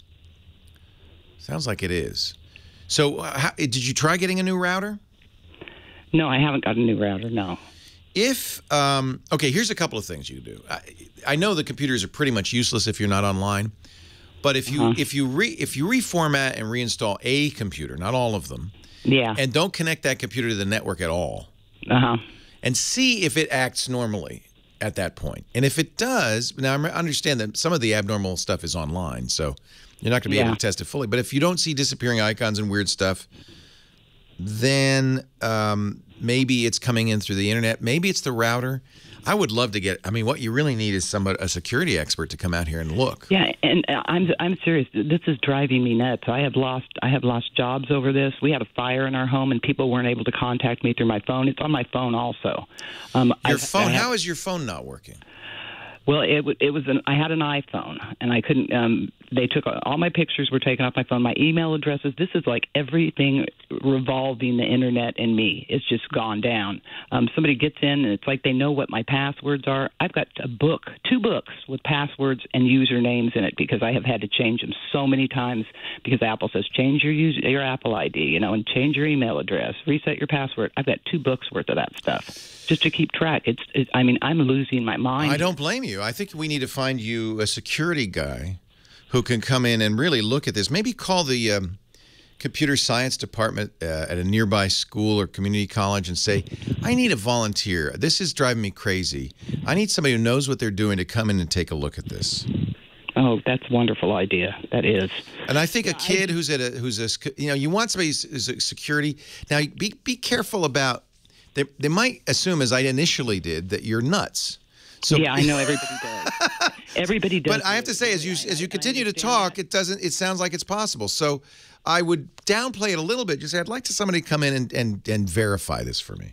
Okay. And I think that you could call UC Riverside, which is up the road a piece, one of the local community colleges, and ask for somebody who is studying computer security. Just say, I've got a really interesting problem, and I'd love to see somebody come and take a look at this. Because the iPhone could be, if you were completely compromised, it's possible that once they've got you compromised, they could do things like hack your iPhone too. Oh, they changed the contact pictures on my iPhone to other people's pictures.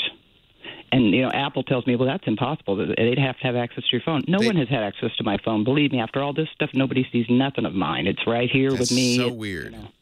Oh, it's been a nightmare. It's so weird. And you do think that you might have somebody who would be out to get you? Yeah, I do. And, I contacted the police department even, and they came out, well, it sounds like that's more than I could help you with. Yeah, no, you need to get... And it's like, I'm just, I can't... You need to get I can't do it because I'm in Northern California. But you need to get a computer security person to come up. Call a college and see if you can get a kid to come over and help you. From Leo Laporte, the tech guy. I talked off the air with Karen for a little bit longer, and my suggestion, there's something missing in this world is talented, capable computer experts who could come to your home and help you. And I think this is a business for somebody, but I suggested she call a local community college or university, call the computer department, say, I know this is weird. I just want somebody who's studying computer security to come out and just take a look at my stuff because I feel like I have an intruder who's compromised my system and strange stuff is happening. And do you think anybody would be willing to come out and I'd pay you $50 or whatever? I think they'd come out just to see it. And I have to admit at first, and I told Karen this off the air, I thought maybe you were mistaken, a little, paranoid perhaps, but after she's described the situation, it may be there's something going on. It would be good to get somebody who really knows computer security. The only way to know, I can't do it from the radio. The only way to know would be to have somebody who knows what they're doing come and look at your stuff. There will be, if that is happening, they'll know. They'll be able to tell. And if they're smart and good, and any kid at a computer college studying computer science probably could do this, they'll know what to do to lock it down. 8888 Ask Leo. Let's go on to Joe. I love the name of this town. I'm going to try to say it. I have no idea how they say it in Maryland, but I would say Havre de Grace. Well, you have to pretend that French were never invented and speak like the Beverly Hillbillies and say Havre de Grace. Havre de Grace. There you go. Havre de Grace, Maryland. What's up? You got it. Hey, this is a state where they pronounce Baltimore Balmer. So, well, the people who, I'm not from Maryland, but yeah, they do. So Havre de Grace sounds right to me. What can I do for you, Joe? Hey, I'm thinking about getting a monitor. I'm going to get a monitor for my MacBook Air, and I'm either 24 or 27 inch. But what about getting like a 29-inch smart TV? Everybody asks me this. I know. Don't get a TV. A computer monitor is like 20 times better than a TV. TVs are made to broadcast television, and even though it's an HD TV, so it'd be 1920 by 1080, it isn't going to be as good. Well, and where you're going to really fall down is on text. It won't be very crisp. Yeah, I did hook it up to one of the TVs I have, and the registration was all messed up, and I could have probably set it up differently, but I didn't like the look of it, and I didn't know if there was a hack that you could do to be able to do that. It's really because television displays are not as demanding. Movies are not as demanding as your computer screen. It's higher resolution. You're reading text and you're only, remember, at arm's length. So, but now the good news is a better screen is available for less money. If you go to Dell and look at their 27s, I mean, we're talking $300. So my suggestion would be not to get a 29-inch TV. If you want, spend $600, get two 27s. Your MacBook Air can drive that, believe it or not, and it will look much better. Now, the best monitors are expensive. They're from Apple. Right. And they're great. They're beautiful. But the Dell monitors are pretty darn good. In fact, there are a lot of companies that make pretty good monitors that are 27 inches and bigger. I know Dell, maybe somebody in the chat room is going to say another brand. I've seen Samsung. I think I have a Samsung at home that I like a lot. I have an Asus, A-S-U-S, 4K display that's gorgeous. So there are, I know it's tempting to say, well, let me get a TV. But a TV is going to have think about it. Even if it's the same price, a lot of that price is devoted to a tuner, to the HDMI. There's lots of extra circuitry in there. You just want a panel. In fact, more often in my case, I want to say, where can I get a 15-inch monitor or a 55-inch monitor? My TV's too smart. It's doing things like, oh, you're not watching it. Turns it off in the middle of a show. Oh, you can't be watching this. Then just turns off. It's too smart. I want a computer monitor, 55-inch computer monitor for my TV. I just want a dumb screen. If I could take the brains out of my TV and just have one HDMI port, I would. Because I have one of them Samsung smart TVs, too darn smart. It pops up like I'm watching a movie, and it'll pop up an announcement. There's Samsung smart TV stuff's going to be off the air at midnight for 3 hours for maintenance. I don't want to see that while I'm watching a movie. Go away. I want to take all the guts out, all the brains out, and just use a giant computer monitor for a TV. But that would be prohibitively expensive because monitors are better quality than TVs. If I could just lobotomize my TV, I'd be happy. I'm watching a football game. This was really annoying. Yahoo Sports thing pops up, covering up the score and everything, saying, how's your fantasy football team doing? I could get you the fantasy stats if you just press I don't want it. I'm watching here. That's just annoying. Don't do that to me. And they have ads. Oh, that's another thing that's great on the smart TVs. You go into the smart section, there's ads. I paid a lot of money for this TV. I don't want to see ads on it. David in the chat room saying, you can turn that off. No, you can't. I know you can't because I've gone through every setting. You cannot. Maybe I could. The Samsung I have has an external brain. Maybe I could just take but then it has a proprietary plug to the TV. The TV itself has nothing but this fancy Samsung only big old plug that goes to the brain. Because the idea was, you could get a new brain that's smarter. I don't want a new brain. I want no brain. Sorry, Joe. I got a little overexcited there. 8888 asked Leo, and I've scared all the callers away. Dora in Winnetka, California. Hi, Dora. Leo Laporte, the tech guy. Hi, Leo. How are you? I'm great. How are you? Good. Been waiting a long time. Yeah, because this guy Leo, he can't shut up. He's a talker. They asked me, they said, can you do a radio show? I said, well, yeah. They said, are you a talker? I said, yeah. They said, good. That's like the one thing you have to be able to do on a radio show is talk. Oh, and you do it well. Thank you. But in the meanwhile, you're sitting there on hold for an hour. So I apologize. Okay. I'm looking to buy a tablet, and I'm looking at the Kindle HDX 8.9. I like it. Very nice. That's it? Well, what do you want to do?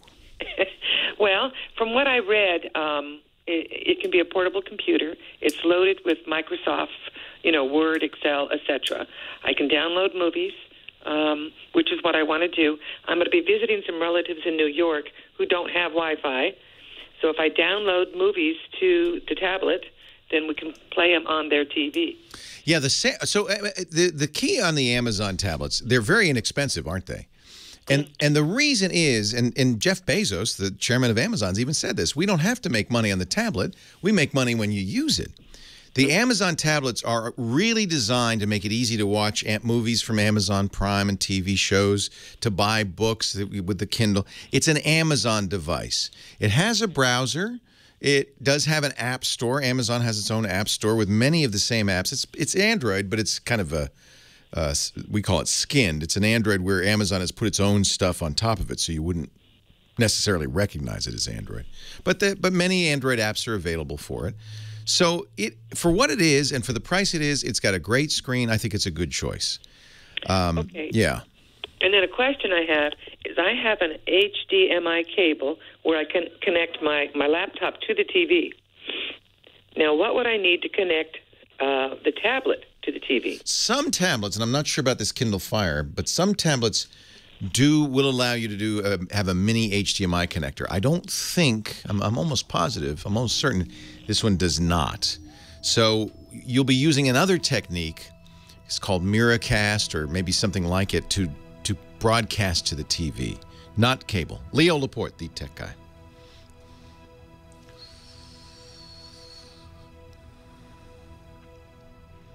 Samsung might, because it has USB to go. It has a funny USB cable that you can do other stuff. I don't know if you can do video out of it. No, trust me. Because I have a super smart Samsung. I have the OLED. The OLED is not like other Samsungs. It's very smart, which means it's the stupidest thing ever. Trust me, you cannot turn off these features. You might be able to turn off the Yahoo ticker, I don't know. But you can't, but it turns itself off. And then, so you're watching it, and it turns itself off. But then if you forget and leave it on, it'll go all day. There's nobody there, and it'll go all day. Chromecast with a Kindle Fire. So you can get a Chromecast. That's actually a good choice.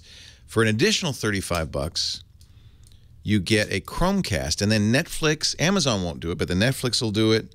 A lot of the HBO Go will do it. You press a button on the software on your Kindle, and it will reroute it through the Chromecast, which is plugged into your TV. Chromecast is $35. No, I know, David. It's not a sleep timer. There's no eco setting. It's just stupid. And they haven't updated the firmware in a long time because it's an orphan product. That's why. Just stupid. It's too smart. Do not get, Rob, the QHD XPS 13. Get the 1080p one. The battery life goes way down, and the speed goes way down, in my opinion. And the price goes up more than $800. So I do not recommend, and nor did Paul Thurrott, we were talking about this. He said, just get the 1080p. You don't need QHD.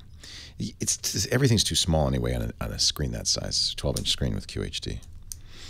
Our show is brought to you by a great idea, BlueApron.com. You know the Blue Apron name comes from the little blue aprons worn by the apprentice chefs at Cordon Bleu, the French cooking schools. The head chef gets a nice white apron, but the learners are wearing blue aprons, and that's a perfect name for Blue Apron. Blue Apron is for people who love food, me, who love to cook, learn new recipes, learn new stuff, but just we're busy. We don't have time. Blue Apron's so awesome because they will deliver meals to you, not cooked.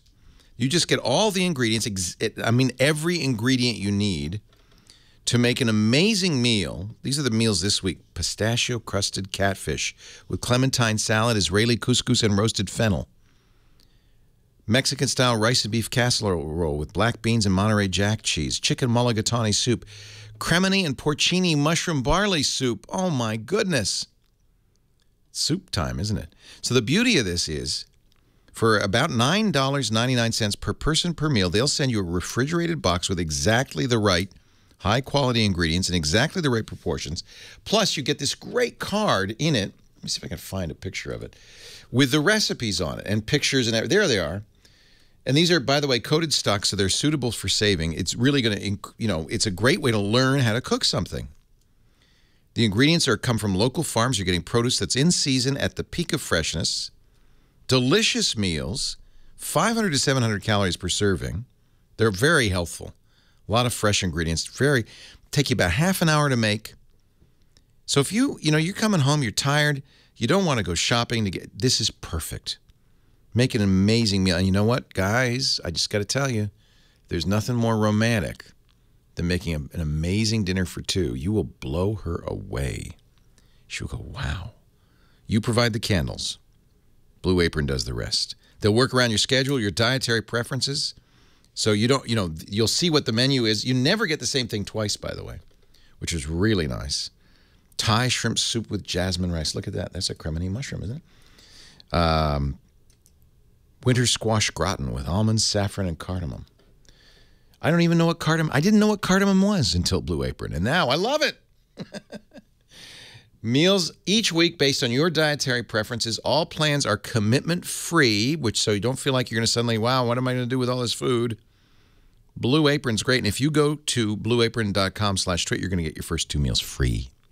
So you can see what it's like. Fresh, delicious. I'm just getting hungry just thinking about it. We made so many great things from Blue Apron now. I love it. Blueapron.com/twit. If you've always wanted to be a great cook, it's easy if somebody does all the shopping for you. By the way, it makes a great gift, too. If you've got a college kid or, a young person, a young adult, and you're saying, I got to teach Henry. Henry's got to learn how to cook. Get him a subscription to Blue Apron. You're going to love this. Blueapron.com/twit. Great meals right to your door. You add the cooking. You add the love. 2 meals free waiting for you right now. Our very favorite performer is here, Mr. Dick DeBartolo, Mad Magazine's, I want to say lousiest writer. That's fair. I'll take anything.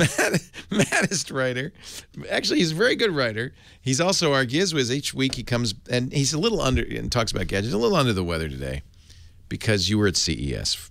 CES with, 160,000 of my closest gadget crazed friends. And, you could have a policy that you Purell every 5 minutes and you only elbow bump, and you'd still get it because it's in the air. You're all those people, and you're exhausted to boot. That is exactly right. Yeah. I had my pedometer running. The longest day was Wednesday. I walked 9.5 miles. Just Wednesday. That should be good for you, not bad for you. Yeah, it should be. It should be. Scott Wilkinson said he did 28 miles in 4 days. Wow. Yeah. I think he beat me in total. I think I just hit about 19.5. But when you go to CES, what are you looking for? What do you... You know what? I'm looking for the stuff that everybody else is not looking for. Thank you. They're up there looking at the giant TVs. I was amazed that LG was showing a 3D TV. I was thinking, what? Why? But I have no idea. Yeah. I have no idea.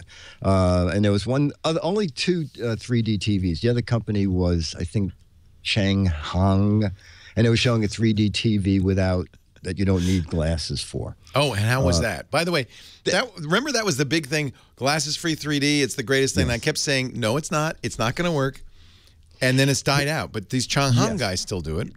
It works well. The problem is to make it look 3D, everything at the screen is like flying at you. So after about 2 minutes, you are so dizzy. They're twisting it and turning it and then throwing it back in your face, and you go. It works. It's 3D. They don't put, because I remember at some of the booths, they'd put feet on the floor where you have to stand if you want 3D. No, I didn't see that. That's funny.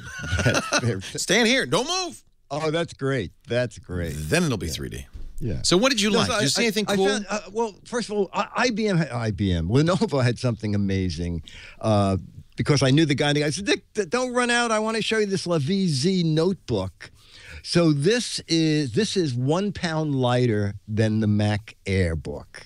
It's a 13 and a 13.3-inch laptop, and they hooked up with NEC to come up with this magnesium lithium alloy case. And everybody they hand this notebook to thinks they're handing you like a portfolio or a folder or a mock-up. And it's an honest-to-goodness full Windows machine. So this is not coming out till May. It's toward the business person. I think it starts at $12.99, which is really not bad for what it is. But that was interesting. But more interesting to me was you get tiny little computers, and then they give you a big power brick to take with you. So there was a neat thing called the Zolt, Z-O-L-T, the Zolt Laptop Charger Plus. 3 inches long, a little more than 1 inch in diameter. It can power any laptop up to 70 watts. It has 3 USB ports on the side. One of them comes with a cable for your laptop with 9 different adapter points for it. And they said that'll cover 90% of all laptops on the market. While it's running your laptop and charging your laptop, the 2 other USB ports, one is for your tablet and one is to keep your smartphone charged. And this thing only weighs 43 pounds. It's amazing. 3 ounces. What? 3 ounces. 3 ounces? No. 3 ounces. Oh, yes. You can't get 70 watts out of 3 ounces. Well, go to GoZolt, GOZOLT.com. Is it a fuel cell? Just a battery pack? No. You know, the guy, I'm testing the guy saying, I'm running this laptop, I'm running this tablet, and I'm running this all through this single. 3 ounces? 3 ounces, not 3 pounds. I'm looking at it here. 3 inches long, 1 of the 3 inches in diameter, and just 3 ounces. I mean, I picked it up and held it, but it's. And where can I get it? I get it online. It's coming in 2 or 3 months. Okay. You see, I am so skeptical. Dubious. Okay. I am so dubious. $99.99. Pre-order $79.99. $100, 3 ounces, and it can power a laptop, a couple of phones. For how long? Forever? Well, you know, you're charging them. You're charging these 3 things as you're using this. So you're plugging this into the wall. This is your power brick. Oh, I see. Instead of carrying that. Oh, it's plugged into the wall. Yeah. Oh, I thought it was a battery. I misunderstood. Now it makes sense. Sure, it's a light power brick. Power brick, exactly. Oh, I got it. Okay. So instead of carrying a power brick, no, and 2 I like other this, charges, and it works with a lot of different laptops. Exactly. But you know, the one it doesn't work with, I'm sure, is the Apple, because Apple, you know, it's proprietary, the MagSafe adapter. You know what? I think it said it ships with a $30 extra cord for Mac. Oh, that would be worth it. I think that's what the guy said. All right. Is it GOZULT? It's GO, yes, ZOLT. GoZolt. Zolt, like Volt with a Z. Zolt. Yeah, exactly. Volt with a Z. All right. Now that I understand you're plugging into the wall, that's cool. Yeah, it's cool. Yeah. And the plug folds back in, and the plug can rotate 90 degrees if it's going to block something else. Yeah, there you go.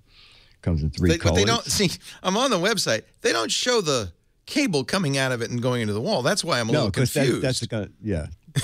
Well, they don't want it to look like. There you go. There we go. Now we see it. All right. Yeah. So it does plug in. Yes. Neat. And the back of it lights up, so you know that the outlet is in. This actually goes directly into the wall unit. Yeah, exactly. That's pretty neat. I want one of these. Okay, thank you very much. You're absolutely right. That is the best thing CES had. One of not a lot. Many. Anything else, or have we? Boy, mothers thought that pacify with an I was good, because as your baby is using a pacifier, it's sending the baby's temperature to your smartphone. That's kind of cool. Moms were thinking that was good. Yeah, pacify with a. You know, did you? There were a lot of robots, weren't there? There were a ton of robots. Did you have one that you thought was, at all interesting, or? I thought some of them were really gross and ugly. I thought the what was he called?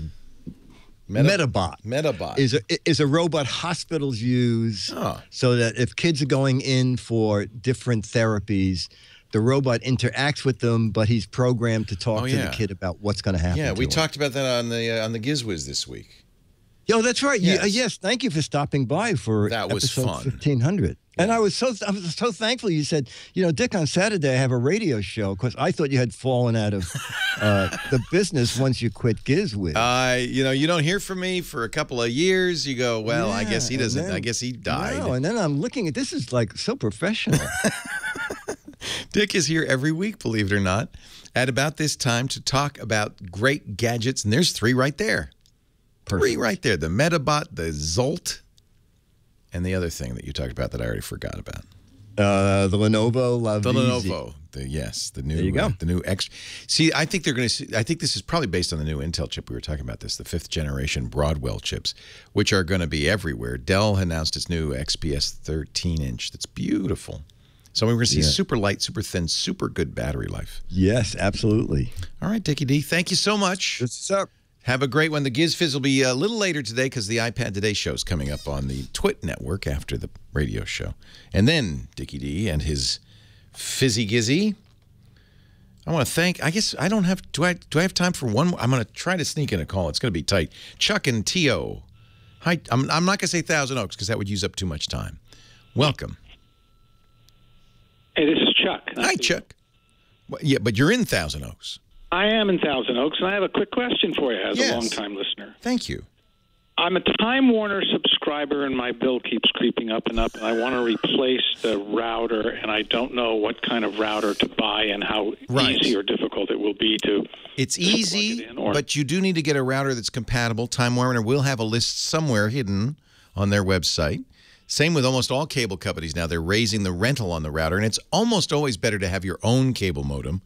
I use on my Xfinity stuff an Arris, A-R-R-I-S. I bet you that would work with Time Warner, but do check with them to make sure it's compatible. But you can almost always save money and get a more up-to-date, better cable modem if you do it yourself.